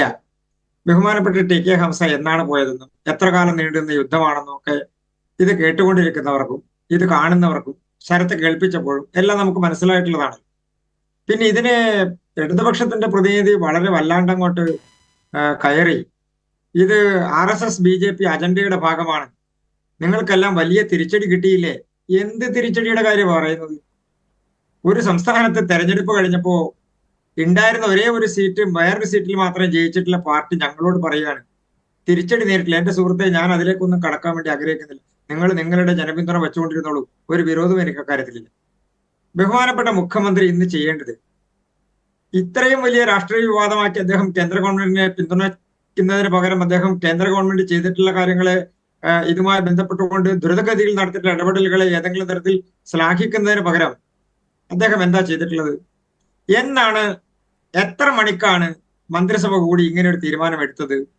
എപ്പോഴാണ് മന്ത്രി അങ്ങോട്ടേക്ക് പോകാൻ തീരുമാനിച്ചത്? ആ സമയത്ത് അവിടെ നടക്കുന്ന പ്രോസസ്സും പ്രക്രിയയും മാധ്യമങ്ങൾ മുഴുവൻ റിപ്പോർട്ട് ചെയ്തില്ലേ? മന്ത്രി നെടുമ്പാശ്ശേരി എയർപോർട്ടിൽ അങ്ങോട്ടേക്ക് പോകാൻ വേണ്ടി എത്തും എന്ന് പറയുന്ന സമയത്ത് അവിടെ നിന്ന് ഇങ്ങോട്ടേക്ക് മരണപ്പെട്ടിട്ടുള്ള സഹോദരങ്ങളുടെ ബോഡി വായുസേനയുടെ വിമാനത്തിൽ കയറ്റാനുള്ള നടപടി തുടങ്ങി. ഇനി തിരിച്ചൊന്ന് ചോദിക്കട്ടെ, അത്രക്ക് ആവേശം ഇക്കാര്യത്തിൽ ഉണ്ടെങ്കിൽ അവിടെ ചികിത്സയിൽ കഴിയുന്ന ആളുകളെ പോകാൻ വേണ്ടി ഇത്രയും ദിവസമായിട്ട് എന്താ ശ്രമിക്കാത്തത്? അതിനുവേണ്ടി എന്താ നിലപാടുകൾ സ്വീകരിക്കാത്തത്? നിഷേധിച്ചില്ലേ? ബഹുമാനപ്പെട്ട പ്രതിപക്ഷ നേതാവിന്റെ കൂടി പിന്തുണ ഉണ്ടല്ലോ. എന്താ പോകാൻ ആരെങ്കിലും തടസ്സം നിൽക്കുന്നുണ്ടോ? പോകാൻ നിന്നപ്പോഴല്ലേ ഇതേ മന്ത്രിക്ക് അനുവാദം വാങ്ങി പോകാമല്ലോ. ആ പൊളിറ്റിക്കൽ ക്ലിയറൻസ് ആര് പോകണ്ടെന്ന് പറഞ്ഞു? ആ പൊളിറ്റിക്കൽ ക്ലിയറൻസ് അല്ലേ നിഷേധിച്ചത്? ആ ദിവസത്തേതല്ലേന്ന് നിങ്ങൾ തെറ്റിദ്ധരിപ്പിക്കല്ലേ ആളുകൾ. ഇത് കേട്ടുകൊണ്ടിരിക്കുന്ന ആൾക്കാരില്ലേ, അവരെല്ലാവരും വെറും മണ്ടന്മാരാണെന്ന് ധരിച്ചിട്ടാണോ ഇങ്ങനെയൊക്കെ പറയുന്നത്? അത് ആ ദിവസത്തേക്കുള്ള കാര്യമാണ്, ആ സമയത്ത് പോകുന്ന കാര്യമാണ്. അതിനുശേഷം എത്ര ദിവസം അങ്ങനെ ഒരു പിടിവാശി കേന്ദ്രത്തിന് എന്താണ്? നിങ്ങൾ ആ ദിവസം പോകാൻ പാടില്ല, നിങ്ങൾ 4 ദിവസം കഴിഞ്ഞ് പൊക്കോളൂ. അതെന്തൊരു പിടിവാശിയാണ്? ആര് പറഞ്ഞത്? നിങ്ങൾ അല്ല, ശരത്ത് അറിയാമെങ്കിൽ പറയേ. കേരളത്തിന്റെ മന്ത്രി പോകാൻ അനുവാദം ചോദിച്ചത് എത്ര മണിക്ക്? അവിടേക്ക് പോകാനുള്ള ഫ്ലൈറ്റ് എത്ര മണിക്ക്? രാവിലെ. ആ സമയത്ത് അവിടെ എനിക്കൊരു മാധ്യമ പ്രവർത്തകൻ എന്ന നിലയിൽ പറയാൻ ബുദ്ധിമുട്ടുണ്ടായിട്ടല്ല. ഞങ്ങളൊക്കെ ആ വാർത്ത കൈകാര്യം ചെയ്ത മനുഷ്യരാണ്, അത് പറയാനും അറിയാം. പക്ഷേ CPIM പ്രതിനിധി എന്ന നിലയിൽ ജയ്ക്ക് അതുമായി ബന്ധപ്പെട്ട് അവരുടെ വാദം പറയട്ടെ. ഞാൻ ചോദിക്കുന്നത്, അന്ന് പൊളിറ്റിക്കൽ ക്ലിയറൻസ് നിഷേധിച്ചു. അതേ കേന്ദ്രത്തിന്റെ ഭാഗമായി ആ സർക്കാരിനെ നയിക്കുന്ന BJPയുടെ പ്രതിനിധിയെ കൃഷ്ണദാസ് പറയുകയാണ് 5 ദിവസം കഴിഞ്ഞ് എന്താ മന്ത്രിക്ക് പോയിക്കൂടെ? ആ 5 ദിവസം കഴിഞ്ഞ് പോകണമെങ്കിൽ ഈ മന്ത്രിക്ക് കേന്ദ്ര അനുമതി വേണ്ടേ? അതെന്ത് മനോഭാവമാണ്? ഞാൻ നിങ്ങളോട് ചോദ്യം ചോദിക്കുമ്പോൾ നിങ്ങൾ എന്തിനാണ് ഇത്ര ഫ്രസ്ട്രേറ്റഡ് ആവുന്നത്? ഞാൻ ഒറ്റ കാര്യമേ ചോദിക്കുന്നുള്ളൂ. അല്ലല്ല, നിങ്ങൾ എന്തിനാ ഫ്രസ്ട്രേറ്റഡ് ആവുന്നത്? എന്ത് ഫ്രസ്ട്രേഷൻ? നിങ്ങൾ ചെയ്തത് തെറ്റ് ചൂണ്ടിക്കാണിക്കേണ്ടതുണ്ട് ഈ നാടിന്. ആ അഭിപ്രായം നാടിനുണ്ട്. വല്ലാതെ അല്ല, ഞാനതാണല്ലോ തിരിച്ചു ചോദിച്ചത്. ഞാൻ നിങ്ങളോട് ചോദിക്കുന്നത്, ബഹുമാനപ്പെട്ട കേരളത്തിന്റെ മന്ത്രി പോകാൻ തീരുമാനിക്കുന്ന സമയം എത്ര മണി? അതിനുശേഷം അതിനുള്ള അപേക്ഷ നൽകുന്ന സമയം എത്ര മണി? ഇനി അതിനുശേഷം താങ്കളുടെ പക്കൽ അത് സംബന്ധിച്ച കണക്കുണ്ടെങ്കിൽ താങ്കളാണല്ലോ ചർച്ചയ്ക്ക് എടുത്തത്. സമയത്തിൽ ഡിസ്പ്യൂട്ട് ഉണ്ടെങ്കിൽ അവതരിപ്പിക്കും. നമുക്ക് ചോദിക്കാം. അല്ലെന്ന് എനിക്ക് കണക്ക് വേണ്ട. അതിന്റെ പ്രധാനപ്പെട്ട കാരണം അങ്ങനെയല്ലെന്ന് കേന്ദ്രം പറഞ്ഞോ? വൈകിയത് കൊണ്ടാണ് കേന്ദ്രാനുമതി നൽകാത്തതെന്ന് കേന്ദ്ര സർക്കാർ പറഞ്ഞോ എവിടെങ്കിലും? അല്ലല്ലോ, അങ്ങനെയല്ലല്ലോ പറഞ്ഞത്. ഞാൻ അങ്ങനെയല്ലല്ലോ പറഞ്ഞത്. ഞാൻ അതുമല്ലല്ലോ പറഞ്ഞത്. ഞാൻ അതിലേക്കല്ലല്ലോ. സമയം ചോദിക്കുന്നതിന്റെ അർത്ഥം എന്താണ്? അല്ല, നിങ്ങൾ ചർച്ച നടത്തും ഒരു കാര്യത്തിൽ യാതൊരു പരാതി. കൃഷ്ണദാസ്, താങ്കളാണ് ഈ ഡിസ്പ്യൂട്ട് എടുത്തിട്ടത്. കൃഷ്ണദാസ് ആണ്. ഞാൻ ഡിസ്പ്യൂട്ട് വിശദീകരിക്കട്ടെ. നിങ്ങൾ തന്നെ തോക്കിനിടെ വെടിവെക്കുന്നത്. അല്ലല്ല, അങ്ങ് തർക്കിക്കുന്നുണ്ടാണ് എനിക്ക് പറയാൻ. എന്നോട് ചോദിക്കുന്നു എന്നല്ലേ പറഞ്ഞേ? എന്നോട് ചോദിക്കുന്നു എന്ന് പറഞ്ഞു. അപ്പൊ എനിക്ക് പറയണ്ടേ? എന്നോട് ചോദിച്ചപ്പോൾ ഞാൻ പറഞ്ഞു, താങ്കളോട് സമയം ചോദിച്ചു. നിങ്ങൾ ചോദിച്ചത് കൊണ്ടാണ് ശരത്തെ ഞാൻ വീണ്ടും ആവർത്തിച്ചത്. ഞാൻ എനിക്ക് പറയാനുള്ളത് പൂർത്തിയാക്കി അങ്ങേക്ക് എന്തുകൊണ്ടാണ് പറയാമല്ലോ. ഞാൻ പറഞ്ഞത് കേരളം മാത്രമല്ല, തമിഴ്നാട്, ഡൽഹി അടക്കമുള്ള സംസ്ഥാനങ്ങൾ, ആ സംസ്ഥാനങ്ങളിലെ മന്ത്രിമാരും പോകാൻ വേണ്ടി കച്ചകെട്ടി എയർപോർട്ടിലേക്ക് വന്നില്ലല്ലോ. എന്തുകൊണ്ട് വന്നില്ല? നിങ്ങൾ പരിശോധിക്കട്ടെ. അപ്പൊ ഈ സംസ്ഥാനത്തേക്ക് ആ മരണപ്പെട്ടിട്ടുള്ള സഹോദരങ്ങളുടെ ബോഡി ഇത് കേരളത്തിലേക്ക് എത്തിക്കുന്ന സമയത്ത് അതിനുശേഷം ബഹുമാനപ്പെട്ട ആരോഗ്യവകുപ്പ് മന്ത്രി എത്ര വീടുകൾ സന്ദർശിച്ചു? കേരളത്തിലെ മന്ത്രിമാർ എത്ര വീടുകൾ സന്ദർശിച്ചു? കേരളത്തിലെ മുഖ്യമന്ത്രി എത്ര വീടുകൾ സന്ദർശിച്ചു? അപ്പൊ നിങ്ങൾക്കിത് RSSന്റെയും BJPയുടെയും സംഘപരിവാരത്തിന്റെയും ഒരു വലിയ അജണ്ട നടപ്പാക്കി എന്ന് പറയാനാണ് ഉദ്ദേശമെങ്കിൽ അത് നിങ്ങൾ പറഞ്ഞോ. കാരണം നിങ്ങൾക്ക് കേരളത്തിൽ കിട്ടിയിട്ടുള്ള ജനപിന്തുണ എന്താണെന്നുള്ളത് ഇന്ന് നിങ്ങളുടെ പാർട്ടി സ്റ്റേറ്റ് കമ്മിറ്റി വിലയിരുത്തിയിട്ടുണ്ടല്ലോ, പാർട്ടി സംസ്ഥാന സെക്രട്ടേറിയറ്റ് വിലയിരുത്തിയിട്ടുണ്ടല്ലോ, പാർട്ടി സംസ്ഥാന സെക്രട്ടറി വിലയിരുത്തിയിട്ടുണ്ടല്ലോ. ഇതെല്ലാം മാധ്യമങ്ങൾ വന്നുകൊണ്ടിരിക്കുന്ന കാര്യങ്ങളല്ലേ. അപ്പൊ അതിനെക്കുറിച്ച് ബഹുമാനപ്പെട്ട ഇടതുപക്ഷത്തിന്റെ പ്രതിനിധി തൽക്കാലത്തേക്ക് ഞങ്ങളുടെ മേത്തേക്ക് കയറി ഒരു രാഷ്ട്രീയം കളിക്കാനുള്ള ഇടപാടൊന്നും നടത്താൻ നിൽക്കണ്ട. പിന്നെ ബഹുമാനപ്പെട്ട TK ഹംസ പോയ സാഹചര്യം ശരി.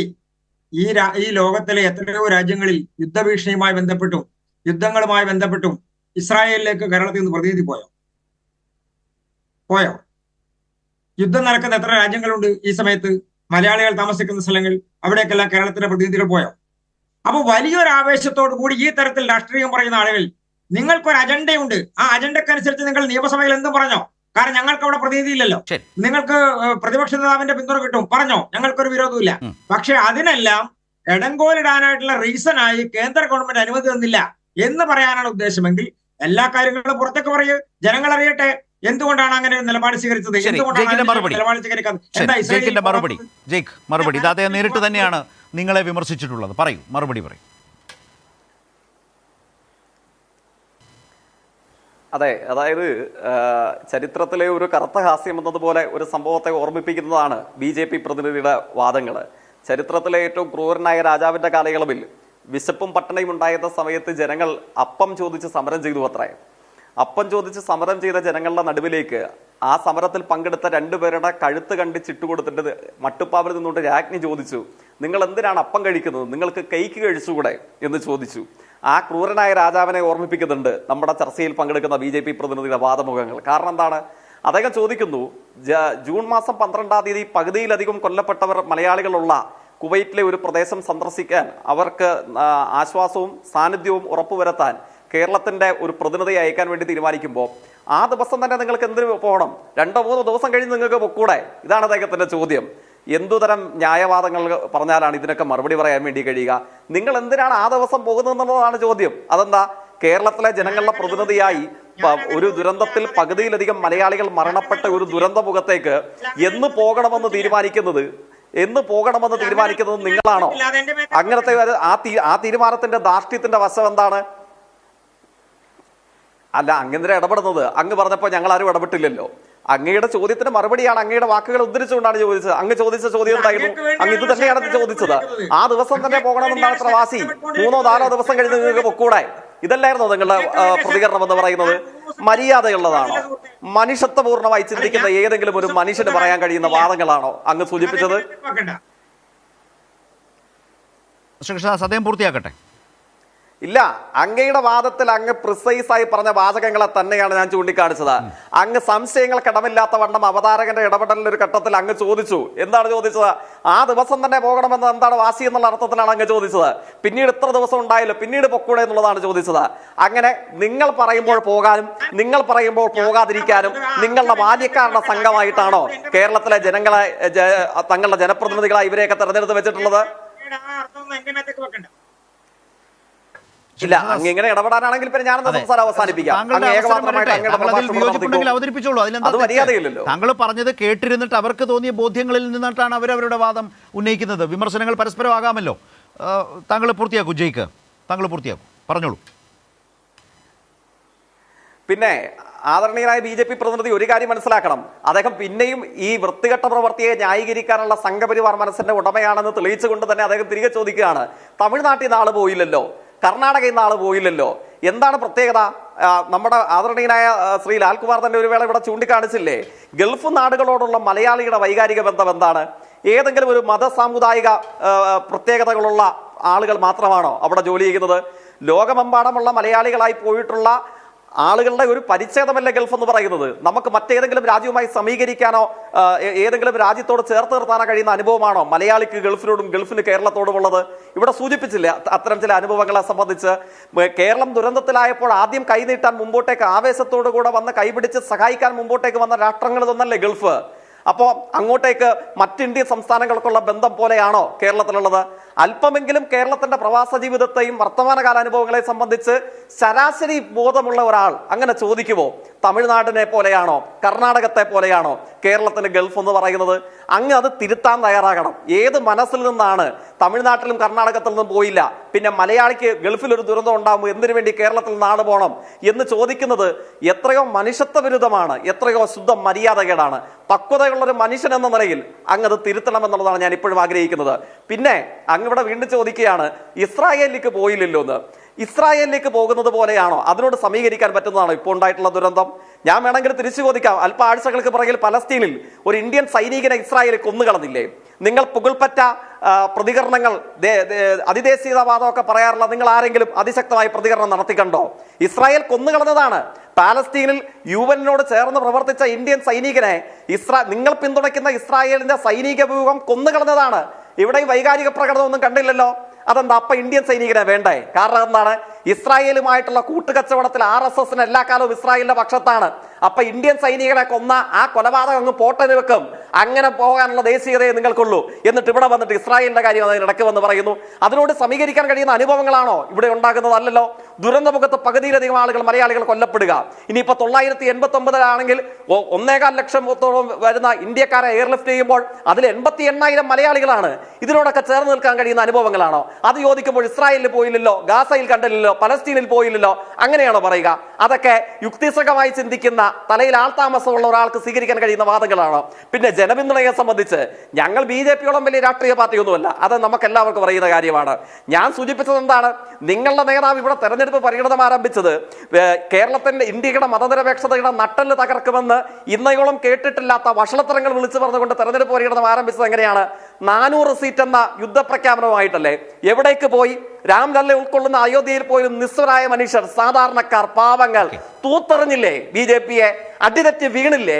അടിതെറ്റി വീഴുമെന്ന് ഉറപ്പുവരുത്തിയപ്പോഴല്ലേ 100ാം വാർഷികം ആഘോഷിക്കാനില്ല എന്ന് സർസംഘചാലകന് പറയേണ്ടതായി വന്നത്? അത്രത്തോളം വലിയ തകർച്ച, അഹങ്കാരത്തോളം വളർന്ന ആ കൊടുമുടിയിൽ നിന്ന് ഇത്രത്തോളം വലിയ തിരിച്ചടിയും തളർച്ചയും ഇന്ത്യയിലെ ജനങ്ങൾ നൽകി. ഏതെങ്കിലും ഒരു പാർട്ടിയല്ല, ഇന്ത്യയിലെ ജനങ്ങൾ നൽകിയിട്ട് നിങ്ങളത് പഠിക്കില്ല എന്നുള്ളതാണല്ലോ. ഞങ്ങൾ തെരഞ്ഞെടുപ്പിൽ തോറ്റിട്ടില്ലേ? ഉണ്ട്. ഞങ്ങളതിനെ വിനയാപുരസ്സരം സ്വീകരിക്കുന്നുണ്ട്. ആ വിനയപുരസ്സരം സ്വീകരിച്ച ഇവിടെ നിന്ന് കരുത്തോടുകൂടെ തിരിച്ചു വന്ന എത്രയോ അനുഭവങ്ങൾ കേരളത്തിലും ഇന്ത്യയുടെ മറ്റു പ്രദേശങ്ങളിൽ നിന്ന് ഞങ്ങൾക്ക് പറയാറുണ്ട്. അതുകൊണ്ട് അതൊന്നും പറഞ്ഞ് നിങ്ങൾ കാണിച്ച മര്യാദകേടിനെ, നിങ്ങൾ കാണിച്ച വഷളത്തരത്തെ ന്യായീകരിക്കാൻ ദയവ് ചെയ്ത് BJP നേതാവ് പുറപ്പെടരുത്. സഹകരണാത്മക ഫെഡറലിസം എന്തിനു വേണ്ടിയിട്ടാണ് ഭരണഘടനയിൽ എഴുതി വെച്ചിരിക്കുന്നത്? ഏതെങ്കിലും ഒരു സാമന്ത രാജ്യമല്ല ഇന്ത്യ എന്ന് ഉറപ്പുവരുത്താനാണ്. ഭരണഘടന തകർക്കുമെന്ന് ആഹ്വാനം ചെയ്തവർ തിരികെ ഇപ്പൊ പാർലമെന്റിലേക്ക് വന്നപ്പോൾ ഭരണഘടന എടുത്ത് നെഞ്ചത്തോട് പിടിക്കേണ്ട വന്ന ഒരു അനുഭവം ഉണ്ടായില്ലേ? എന്നിട്ടും ആ ഭരണഘടന ഉറപ്പുവരുത്തുന്ന സഹകരണാത്മക ഫെഡറലിസത്തിന്റെ ഭാഗമായിട്ടാണ് കേരളം പൊളിറ്റിക്കൽ ക്ലിയറൻസ് ചോദിക്കുന്നത്.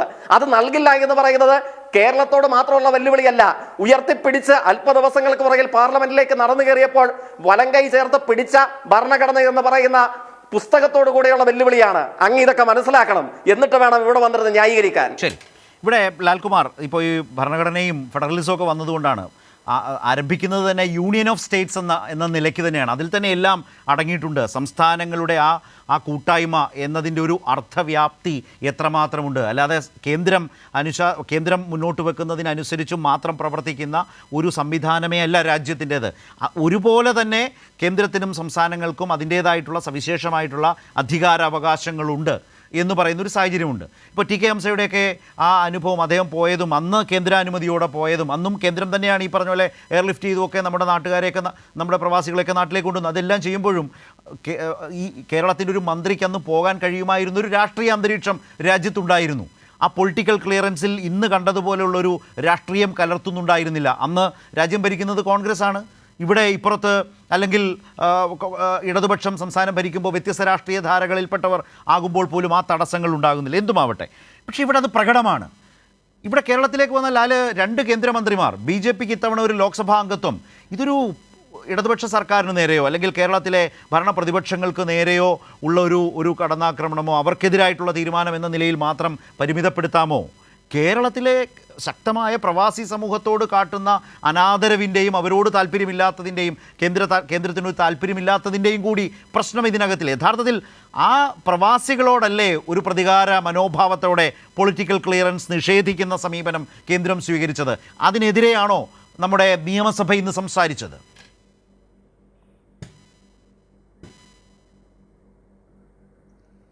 നോക്കൂ, ഇവിടെ ഞാൻ മനസ്സിലാക്കുന്നിടത്തോളം സംഭവിക്കുന്നത് ഒരു കെയർലെസ് മൈൻഡ് സെറ്റാണ്. ഒരു നെഗ്ലിജൻ്റായിട്ട് നിൽക്കുന്ന ഒരു മൈൻഡ് സെറ്റാണ്.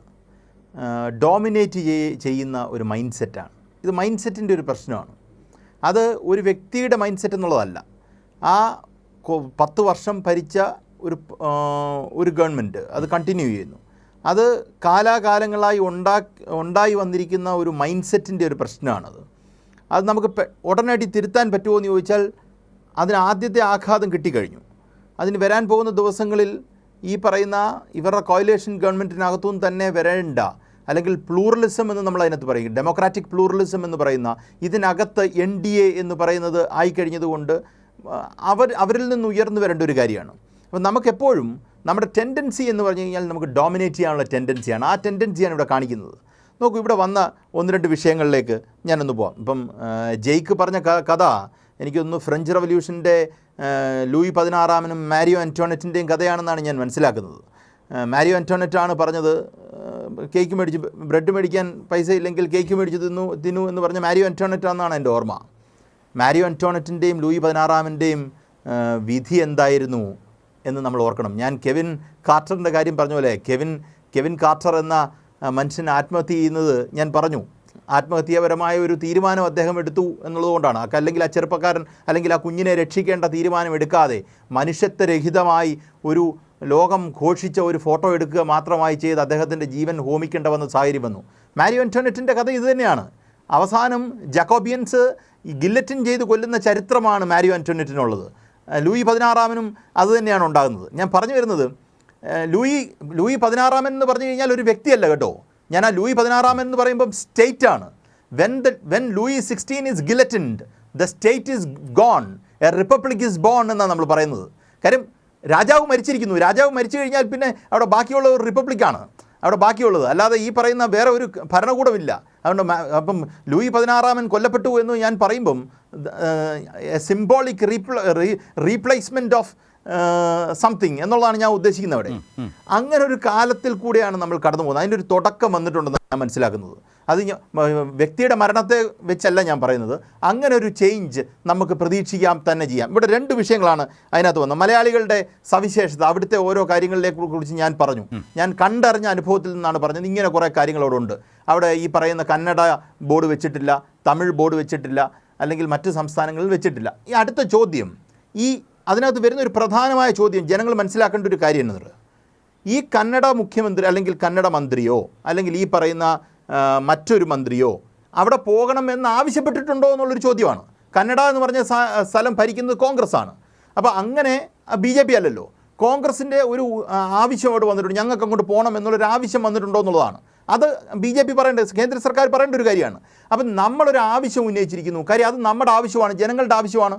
ആ ആവശ്യം ഉന്നയിച്ച ഒരു സംസ്ഥാനം മറ്റവർക്ക് പോകണ്ടായിരുന്നോ, മറ്റവർക്കാരും അടങ്ങിയിരുന്നല്ലോ എന്ന് ചോദിച്ചു കഴിഞ്ഞാൽ അവർ അങ്ങനെ ഒരു ആവശ്യം ഉന്നയിച്ചിട്ടുണ്ടോ എന്നുള്ള ചോദ്യമാണ്. നമുക്ക് പോകണം എന്നുള്ള ആവശ്യം നമ്മൾക്ക് വന്നിരിക്കുന്നു. ആ ആവശ്യത്തിനുള്ള മറുപടി റിജക്ഷനാണ്. നോക്കൂ, നിങ്ങളുടെ മുന്നിൽ ഒരു ആപ്ലിക്കേഷൻ വരുന്നു, പൊളിറ്റിക്കൽ ക്ലിയറൻസിന് ഒരു ആപ്ലിക്കേഷൻ വരുന്നു ആണല്ലോ. അത് സ്ക്രൂട്ടനൈസ് ചെയ്ത് റിജക്റ്റ് ചെയ്യാൻ താമസവും ഇല്ലായിരുന്നല്ലോ അല്ലേ. ഇപ്പം ഞാൻ ആപ്ലിക്കേഷൻ കൊടുക്കുന്നു, എനിക്കിപ്പം 10 മണിക്കാണ് എനിക്ക് പോകേണ്ടതെന്ന് പറഞ്ഞ് ഞാൻ ആപ്ലിക്കേഷൻ കൊടുക്കുന്നു. അത്രയും ഷോർട്ട് നോട്ടീസിലാണ് കൊടുത്തതെന്നിരിക്കട്ടെ, അതിൽ കൂടുതൽ ഷോർട്ട് നോട്ടീസ് ഇല്ലല്ലോ. ഞാൻ പറഞ്ഞു 9 മണിക്ക് ഞാൻ ആപ്ലിക്കേഷൻ കൊടുക്കുന്നു, 10 മണിക്ക് എനിക്ക് പോകണമെന്ന് പറഞ്ഞ് ആപ്ലിക്കേഷൻ കൊടുക്കുന്നു.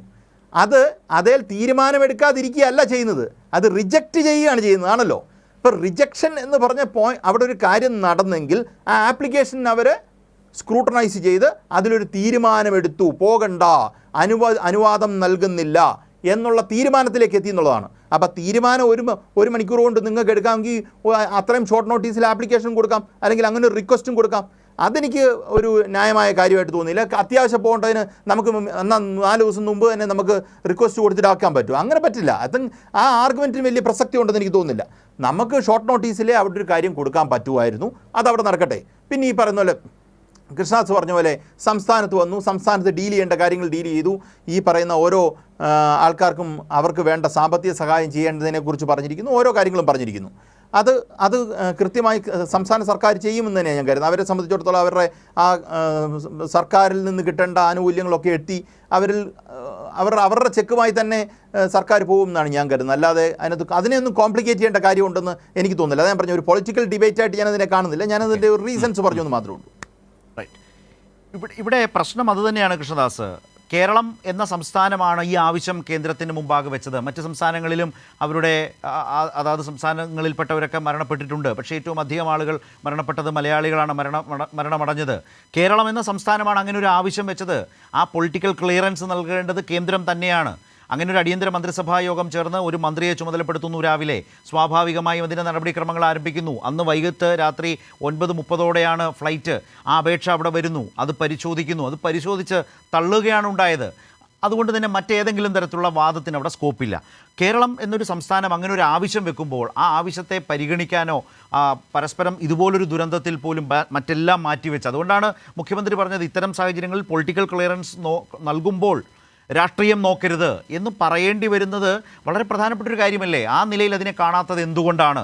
ഈ പറഞ്ഞ സമീപനമാണ് തുടരുന്നത് എങ്കിൽ അത് BJPയെ സംബന്ധിച്ച് രാഷ്ട്രീയ ആത്മഹത്യാപരവുമല്ലേ? ഞാൻ മുമ്പ് പറഞ്ഞതുപോലെ ഒരു സർക്കാരിനെതിരായി അവരുടെ ഒരു മന്ത്രി പോകുന്നതിനെ നമ്മൾ തടഞ്ഞു എന്നതിൽ ഊറ്റം കൊണ്ടാലും യഥാർത്ഥത്തിൽ ഒരു വിപുലമായ പ്രവാസി മേഖലയോട് കാണിക്കുന്ന റിജക്ഷൻ എന്ന പ്രശ്നമുണ്ട്. ഒരു മന്ത്രിക്ക് കൊടുക്കുന്ന പൊളിറ്റിക്കൽ ക്ലിയറൻസിൻ്റെ റിജക്ഷൻ്റെ പ്രശ്നമല്ല.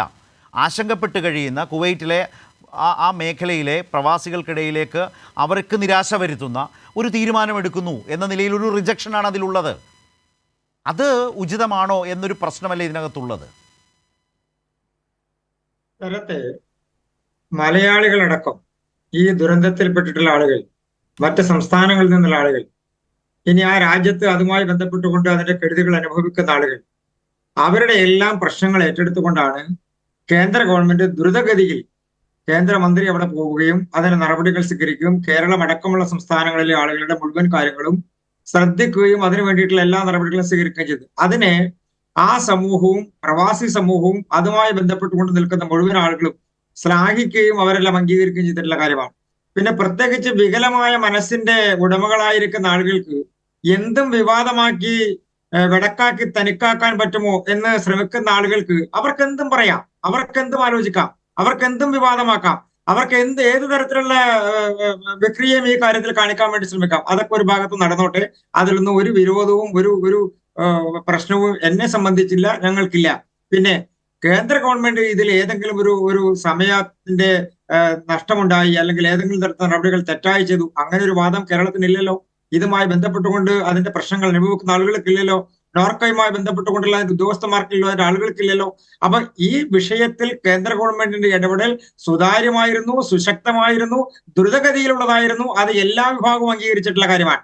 പിന്നെ ഇതിലേക്ക് തെരഞ്ഞെടുപ്പിനെയും ഇലക്ഷൻ വിജയത്തെയും എല്ലാം കലർത്തിക്കൊണ്ട് ഇതിനെ ഒരു വലിയ BJP വിരുദ്ധ പ്രചരണത്തിന്റെ ഭാഗമാക്കി മാറ്റാൻ കാണിക്കുന്ന മനസ്സിനോട് നല്ല നമസ്കാരം പറയല്ലാതെ എനിക്ക് ഇടതുപക്ഷത്തിന്റെ പ്രതിനിധിയോടും ശരത്തിനോടും പ്രത്യേകിച്ചൊന്നും പറയാനില്ല. അതിന്റെ പ്രധാനപ്പെട്ട കാരണം ഒരു ദുരന്തം ഉണ്ടായതിനു ശേഷം അതിൽ ആ ദുരന്തം അനുഭവിക്കുന്ന ആളുകൾക്ക്, പ്രയാസം അനുഭവിക്കുന്ന ആളുകൾക്ക് അവർക്ക് വേണ്ട എല്ലാ കാര്യങ്ങളും എത്രയും പെട്ടെന്ന് ചെയ്തു കൊടുക്കുക. അതിൽ അന്ന് മുഖ്യമന്ത്രി സ്വീകരിച്ചത് ഒരു ശ്ലാഘനീയമായിട്ടുള്ള കാര്യമായിരുന്നു. ഇന്ന് വിവാദത്തിനുള്ള സമയമല്ല എന്ന് അദ്ദേഹം പറഞ്ഞത്. പിന്നീടാണ് അദ്ദേഹത്തിന് മനസ്സിലായിട്ടുണ്ടാവുക ഒരു പക്ഷേ, അല്ലെങ്കിൽ അദ്ദേഹത്തിന്റെ ഉപദേശങ്ങളിൽ നിന്ന് കിട്ടുന്ന ഉപദേശത്തിന്റെ അടിസ്ഥാനത്തിൽ മനസ്സിലായിട്ടുണ്ടാവുക ഇതൊരു വിവാദമാക്കിയില്ലെങ്കിൽ തങ്ങൾക്ക് എന്തോ നഷ്ടം സംഭവിക്കും. ഒരു നഷ്ടവും സംഭവിക്കില്ല. കേരളം ചെയ്തതിനെ സംബന്ധിച്ചും കേന്ദ്രം ചെയ്തതിനെ സംബന്ധിച്ചും അതിനുവേണ്ടി എടുത്തിട്ടുള്ള എഫർട്ടുകളെ സംബന്ധിച്ചും അതിന്റെ കെടുതികൾ അനുഭവിക്കുന്ന ആളുകൾക്ക് കൃത്യമായിട്ടുള്ള ധാരണയുണ്ട്. ഇതിൽ ഒരു രാഷ്ട്രീയത്തെയും കാണേണ്ട കാര്യമില്ല. ഇതിൽ സത്യസന്ധമായി അതിന് നടപടി സ്വീകരിക്കുകയും അതിന് നേരത്തെ ശ്രീ ലാൽകുമാർ സൂചിപ്പിച്ചതുപോലെ ആരാണോ ഇതിന്റെ കെടുതികൾ അനുഭവിക്കുന്നത് ആ ആളുകൾക്ക് ധനസഹായം എത്തിക്കുകയും അവരുടെ കുടുംബങ്ങളെ ആശ്വസിപ്പിക്കുകയും ചെയ്യുക എന്നുള്ളതല്ലാതെ ഇതിൽ ഏതെങ്കിലും ഒരു രാഷ്ട്രീയം കണ്ടെത്തിക്കൊണ്ട് ശരത്ത് പറയുന്നത് പോലെ, ഇടതുപക്ഷ പ്രതിനിധി പറയുന്നത് പോലെ ഇത് വലിയ തരത്തിലൊരു BJP വിരുദ്ധ പ്രചരണത്തിന്റെ കേന്ദ്രമാക്കി മാറ്റാനാണ് ആഗ്രഹിക്കുന്നെങ്കിൽ എനിക്ക് നിങ്ങളോട് നല്ല നമസ്കാരം പറയാൻ മാത്രമേ ഉള്ളൂ. പ്രധാനപ്പെട്ട കാരണം ജയ്ക്ക് അതേക്കുറിച്ച് മാത്രം, അതായത് ഇവിടെ BJPയുടെ ആറ്റിറ്റ്യൂഡ്, കേന്ദ്ര സർക്കാരിന്റെ സമീപനം എന്നുള്ളത് വളരെ ശക്തമായ വിമർശന വിഷയമായി നിങ്ങൾ അവതരിപ്പിക്കുന്നുണ്ട്. സഭയിലും അത് ശക്തമായി കേട്ടു. മുഖ്യമന്ത്രി അന്ന് തന്നെ അത് സൂചിപ്പിച്ചു. പക്ഷേ അന്നത് അതിനപ്പുറത്തേക്ക് പോകുന്നത് ഉചിതമല്ല എന്ന് അദ്ദേഹം പറയുന്നതിൽ തന്നെ കൃഷ്ണദാസ് പറഞ്ഞതുപോലെയല്ല, അതിലുള്ള ശക്തമായ ഒരു പ്രതിഷേധത്തിൻ്റെയും വിയോജിപ്പിൻ്റെയും ആ നടപടിയോടുള്ള അതൃപ്തിയുമൊക്കെ പ്രകടമായിരുന്നു. പക്ഷേ നിയമസഭയ്ക്കകത്ത്, സംസ്ഥാനത്തിൻ്റെ നിയമസഭയാണ് ഇത്തരം വിഷയങ്ങളൊക്കെ ചർച്ച ചെയ്യേണ്ട ഏറ്റവും പ്രധാനപ്പെട്ട കേന്ദ്രം. അവിടെ ഈ വിഷയത്തിൽ ഗൗരവമായ ചർച്ച വരുന്നു, വിഷയങ്ങൾ അവതരിപ്പിക്കുന്നു, അതേക്കുറിച്ച് സർക്കാർ പറയുന്നു, പ്രതിപക്ഷം പറയുന്നു. പക്ഷേ BJP പറയുന്നത് എന്താണ്? ഇതിലാകെയും നിഴലിക്കുന്നത് ഒരു BJP വിരോധം അതുകൊണ്ട് മാത്രം പറയുന്നതാണ് എന്ന നിലയ്ക്കാണല്ലോ.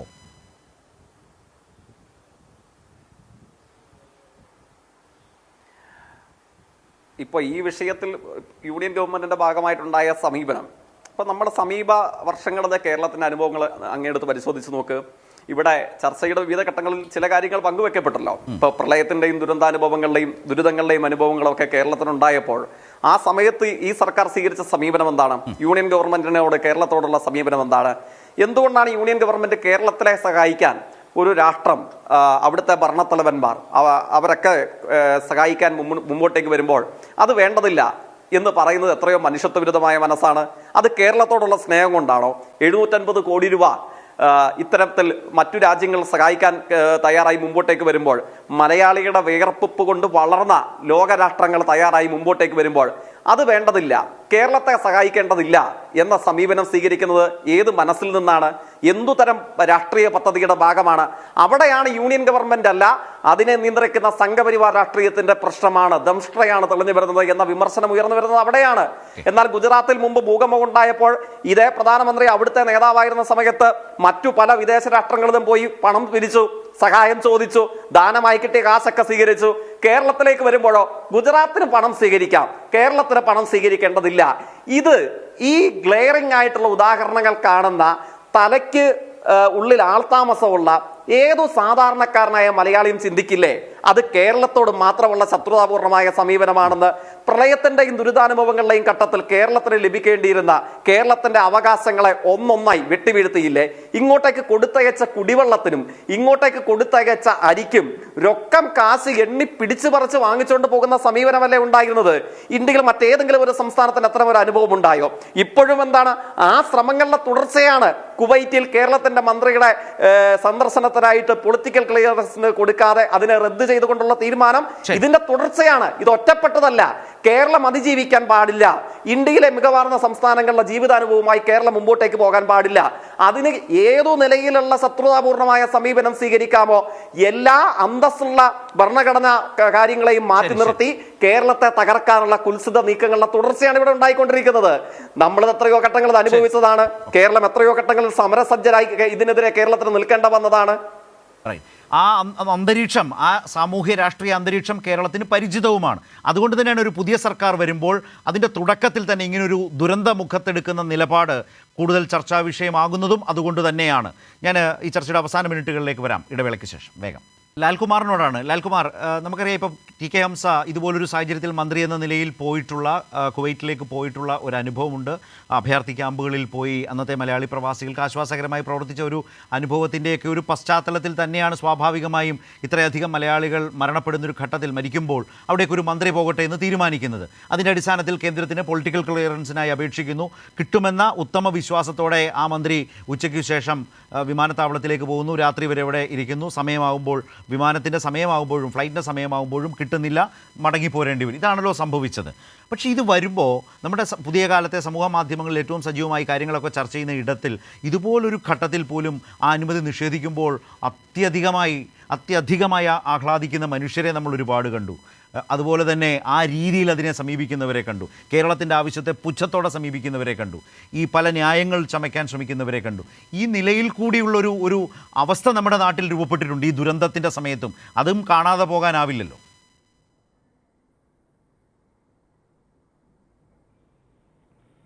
വളരെ കറക്റ്റാണ്. നമ്മുടെ സോഷ്യൽ ഡൈനാമിക്സിനകത്തൊരു വലിയ പ്രശ്നമുണ്ടെന്നാണ് ഞാൻ കരുതുന്നത്. നമ്മുടെ സോഷ്യൽ സൈക്കി അത് നമ്മൾ വാദിക്കാൻ വേണ്ടി പല കാര്യങ്ങളും വാദിക്കുന്നുണ്ട്. അപ്പം നോക്കൂ, കൃഷ്ണേട്ടൻ പറയുന്ന കാര്യങ്ങളെക്കുറിച്ചല്ല ഞാൻ പറയുന്നത്. അദ്ദേഹം ഒരു രാഷ്ട്രീയ പാർട്ടിയുടെ പ്രതിനിധിയാണ്. അദ്ദേഹം കേന്ദ്ര സർക്കാരിനെ ഡിഫെൻഡ് ചെയ്യുകയാണ്. അപ്പം നമുക്ക് അദ്ദേഹത്തിൻ്റെ ഭാഗത്തു നിന്ന് നമുക്ക് ആ പൊസിഷൻ ഡിഫെൻഡ് ചെയ്യാനായിട്ടുള്ള ശ്രമം നടത്തുമെന്ന് വിചാരിക്കാം. പക്ഷേ അതൊന്നും അല്ലാതെ അദ്ദേഹത്തിൻ്റെ കാര്യങ്ങൾ മാന്യമായിട്ടാണല്ലോ പറയുന്നത്. ഇതൊന്നും ഇല്ലാതെ വളരെ മോശമായ ഒരു ഇടപെടൽ നമ്മുടെ സമൂഹത്തിൽ ഉണ്ട്. ഇത് തലയില്ലാത്ത മനുഷ്യർ എന്ന് വെച്ച് കഴിഞ്ഞാൽ ഐഡിയ ഏതാണ് ഒന്നും അറിയാൻ വയ്യാതെ ഈ പറയുന്ന വിഷം ചീറ്റുന്ന ആൾക്കാരുണ്ട് എന്നുള്ളതാണ്. അതിനകത്തൊരു സംശയം വേണ്ട. ഇവിടെ ഈ കഴിഞ്ഞ സ്ട്രെച്ച് ഞാൻ പറയാൻ ആഗ്രഹിച്ചിട്ട് ഞാൻ വിട്ടുപോയൊരു കാര്യമുണ്ട്. അതുകൂടെ ഞാനൊന്ന് പറയാൻ തോന്നുന്നു. ഇസ്രായേലുമായി ബന്ധപ്പെട്ട ഒരു കാര്യം പറഞ്ഞു. ഇസ്രായേലിലേക്ക് നമ്മൾ പോയില്ലല്ലോ. നോക്കൂ, ഇസ്രായേൽ നമ്മൾ അങ്ങനെ ഒരു കാര്യം ആവശ്യപ്പെട്ടിട്ടില്ലോ. ഇസ്രായേലിൽ ഞാൻ മനസ്സിലാക്കുന്നിടത്തോളം ഇസ്രായേലിലൊരു യുദ്ധഭൂമി അല്ല, പാലസ്തീനാണ് യുദ്ധഭൂമി. അവിടെ പാലസ്തീനിലെ യുദ്ധം നടക്കുന്ന സ്ഥലത്ത് റാഫയിലേക്ക് അഭയാർത്ഥി ക്യാമ്പ് ഉണ്ടാക്കുന്നു. റാഫയിലേക്ക് വരൂ എന്ന് UN ഉൾപ്പെടെയുള്ള ആൾക്കാർ ആവശ്യപ്പെട്ട് റാഫയിലേക്ക് വന്ന ശേഷം റാഫേൽ ബോംബ് ചെയ്യുന്ന ഒരു ഇസ്രായേലിനെയാണ് നമ്മൾ കണ്ടത്. നമ്മൾ മറന്നു പോകരുത്. എന്ന് വെച്ചാൽ അഭയാർത്ഥി ക്യാമ്പിലേക്ക് പോയ ടി കെ ഹംസയെക്കുറിച്ച് നമ്മൾ പറഞ്ഞെങ്കിൽ ആ അഭയാർത്ഥി ക്യാമ്പിൽ നമ്മൾ സാധാരണഗതിയിൽ ഇൻ്റർനാഷണൽ ലോ അനുസരിച്ച് ഒരു കാരണവശാലും അവിടെ നമ്മൾ വയലേറ്റ് ചെയ്യത്തില്ല, അല്ലെങ്കിൽ ഈ പറയുന്ന യുദ്ധഭൂമിയാക്കാൻ പറ്റില്ല അവിടെ. അതും ബ്രീച്ച് ചെയ്തുകൊണ്ട് അവിടെ ഇപ്പം ബോംബ് ചെയ്തുകൊണ്ടിരിക്കുന്ന ഒരു ചരിത്രമാണ്, ഒരു കാര്യമാണ് നമ്മൾ കണ്ടുകൊണ്ടിരിക്കുന്നത്. അപ്പോൾ അവിടേക്കും കൂടെ നമ്മുടെ മലയാളികളെ കൊണ്ട് വിടണമെന്നുള്ള അതൊരു നല്ല രീതിയിലുള്ള ഒരു ഇതാണെന്ന് എനിക്ക് തോന്നുന്നില്ല. ബിക്കോസ് നമുക്കവിടെ പോകാൻ കഴിയില്ല. മനസ്സിലായില്ല. അപ്പം നമ്മുടെ ഒരു കൂട്ടർ ആൾക്കാർ ഇപ്പോൾ അവിടുന്ന് വന്ന് അഭയാർത്ഥികളായി ദുബായിൽ താമസിക്കുന്നുണ്ട് എങ്കിൽ ഈ ആവശ്യം നമ്മൾ മുന്നോട്ട് വെച്ചേനെ. ഇപ്പോൾ പാലസ്തീനിലേക്ക് നമുക്ക് നേരിട്ട് പോകാൻ പറ്റുമെന്ന് വെച്ച് കഴിഞ്ഞാൽ ഞാൻ നേരത്തെ പറഞ്ഞതാണ് അതിന് കാരണം. നമുക്കത് പോകാൻ പറ്റാത്ത ഒരു സാഹചര്യമുണ്ട്. കാര്യം ഈ പറയുന്ന അഭയാർത്ഥി ക്യാമ്പും കൂടെ ബോംബ് ചെയ്ത് കൊന്നുകൊണ്ടിരിക്കുന്ന, അതുമായി ബന്ധപ്പെട്ട ICJയിൽ പല പെറ്റീഷനുകളുമായി പോയിരിക്കുന്ന, സൗത്ത് ആഫ്രിക്കയ്ക്കെതിരെ നിൽക്കുന്ന, ഇസ്രായേലിന് അനുകൂലമായി നിൽക്കുന്ന ഒരു ദേശരാഷ്ട്രമായി നമ്മൾ മാറിയിട്ടുണ്ടെന്നും കൂടെ മനസ്സിലാക്കണം. നമ്മുടെ പൊസിഷൻ, നമ്മുടെ ഹിസ്റ്റോറിക് പൊസിഷനിൽ നിന്ന് നമ്മൾ വളരെയധികം ഡീവിയേറ്റ് ചെയ്ത് നമ്മൾ വേറെ എവിടെയോ എത്തിയിരിക്കുന്നു. കാര്യം മനുഷ്യത്വരഹിതമായ കാര്യങ്ങൾ നടക്കുന്നതിന് നമ്മൾ പറയുന്നില്ലേ, അതിനെ ന്യായീകരിക്കുകയാണ് നമ്മൾ ചെയ്യുന്നത്. ഞാൻ സോഷ്യൽ മീഡിയയിലൊക്കെ നടക്കുന്നൊരു കാര്യമാണ്, വിത്ത് സപ്പോർട്ട് ഫോർ ഇസ്രായേൽ എന്നൊക്കെ പറഞ്ഞിട്ട് ഇസ്രായേലിൽ ചെയ്ത് മോശമായ കാര്യമുണ്ടെങ്കിൽ അതിനൊരു പ്രൊപ്പോർഷണാലിറ്റി പ്രിൻസിപ്പിൾ എന്ന് പറയുന്നുണ്ട്. ഡിസ്പ്രൊപ്പോർഷനേറ്റ് ആയിട്ട് കുഞ്ഞുങ്ങളെ ബോംബ് ചെയ്ത് കൊല്ലുന്നതിനൊക്കെ നന്നായി ഇസ്രായേൽ ഇനിയും പണി തരും എന്ന് പറയുന്ന ആ മനോഭാവത്തോടുകൂടി നമ്മുടെ രാജ്യം നിൽക്കുന്നു. ആ മനോഭാവം ഒരു പ്രശ്നമാണ്. ഞാൻ ആ മനോഭാവത്തെക്കുറിച്ചാണ് പറയുന്നത്. നമ്മുടെ സർക്കാരിൻ്റെ ആ മനോഭാവം ഉള്ള ഒരു സർക്കാരിൽ നിന്ന് വ്യത്യസ്തമായ ഒരു കാര്യം ഞാൻ പ്രതീക്ഷിക്കുന്നില്ല എന്നുള്ളതാണ് എൻ്റെ പോയിന്റ്. റൈറ്റ്. ശ്രീ കൃഷ്ണദാസ്, ചുരുക്കത്തിൽ അതായത് ഈ മോദി സർക്കാരിൽ നിന്ന് മുൻപുണ്ടായിട്ടുള്ള ഒരു സമീപനത്തിൻ്റെ പ്രശ്നം, ആ രാഷ്ട്രീയ വിമർശനം സർക്കാരിൻ്റെ സമീപനത്തിൽ വേണ്ടുവോളം കേരളത്തിനുണ്ട്. നേരത്തെ ശ്രീ ജയ്ക്ക് സൂചിപ്പിച്ചു. അതുകൊണ്ടാണ് ഈ പൊളിറ്റിക്കൽ ക്ലിയറൻസ് നിഷേധിക്കുമ്പോൾ പോലും അത് ഒറ്റപ്പെട്ടതായി മാത്രം കാണാനാവാത്തത്. മുൻപുണ്ടായതിൻ്റെ ഒരു തുടർച്ച, ആ രാഷ്ട്രീയ ശൈലി അതുതന്നെയാണ് മോദി സർക്കാർ കാഴ്ചവെക്കാൻ പോകുന്നത് എന്ന വിമർശനമാണ് പ്രധാനമായും ഇതിലുള്ളത്. നേരത്തെ ജയ്ക്ക് സൂചിപ്പിച്ചല്ലോ. ശരത്തും ഇടതുപക്ഷ പ്രതിനിധിയും സൂചിപ്പിച്ചത് ഒരേ വിഷയം തന്നെയാണ്, പ്രളയവുമായി ബന്ധപ്പെട്ട കാര്യം. അദ്ദേഹം പ്രളയത്തിൽ പറയാതെ പോയൊരു കാര്യം, ഞാൻ എറണാകുളം ജില്ലയിൽ വസിക്കുന്ന ഒരാളാണ്. എറണാകുളം ജില്ലയിൽ ആ പ്രളയ ഫണ്ട് തട്ടിച്ചതുമായി ബന്ധപ്പെട്ട് എത്ര കേസുകൾ രജിസ്റ്റർ ചെയ്തിട്ടുണ്ട്, എത്ര ലക്ഷം രൂപ അതുമായി ബന്ധപ്പെട്ടുകൊണ്ട് കളക്ടറേറ്റിൽ നിന്ന് അടിച്ചു മാറ്റുന്ന സാഹചര്യം ഉണ്ടായിട്ടുണ്ട്. ഇതെല്ലാം കൂടി കാണണ്ടേ?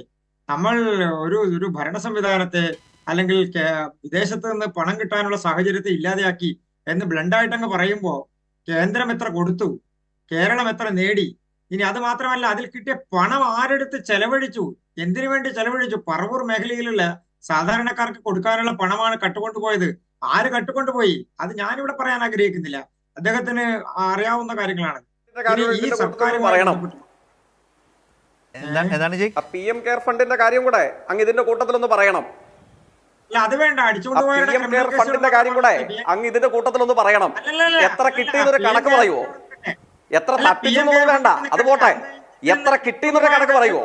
എത്ര കിട്ടിയെന്ന്? അല്ല, ഇതിൽ നിന്ന് അടിച്ചുകൊണ്ടുപോയി ക്രിമിനൽ അതവിടെ നിൽക്കട്ടെ. അങ്ങനെയാണോ കേരളത്തിലെ CMDRF? അത് മാത്രമല്ല,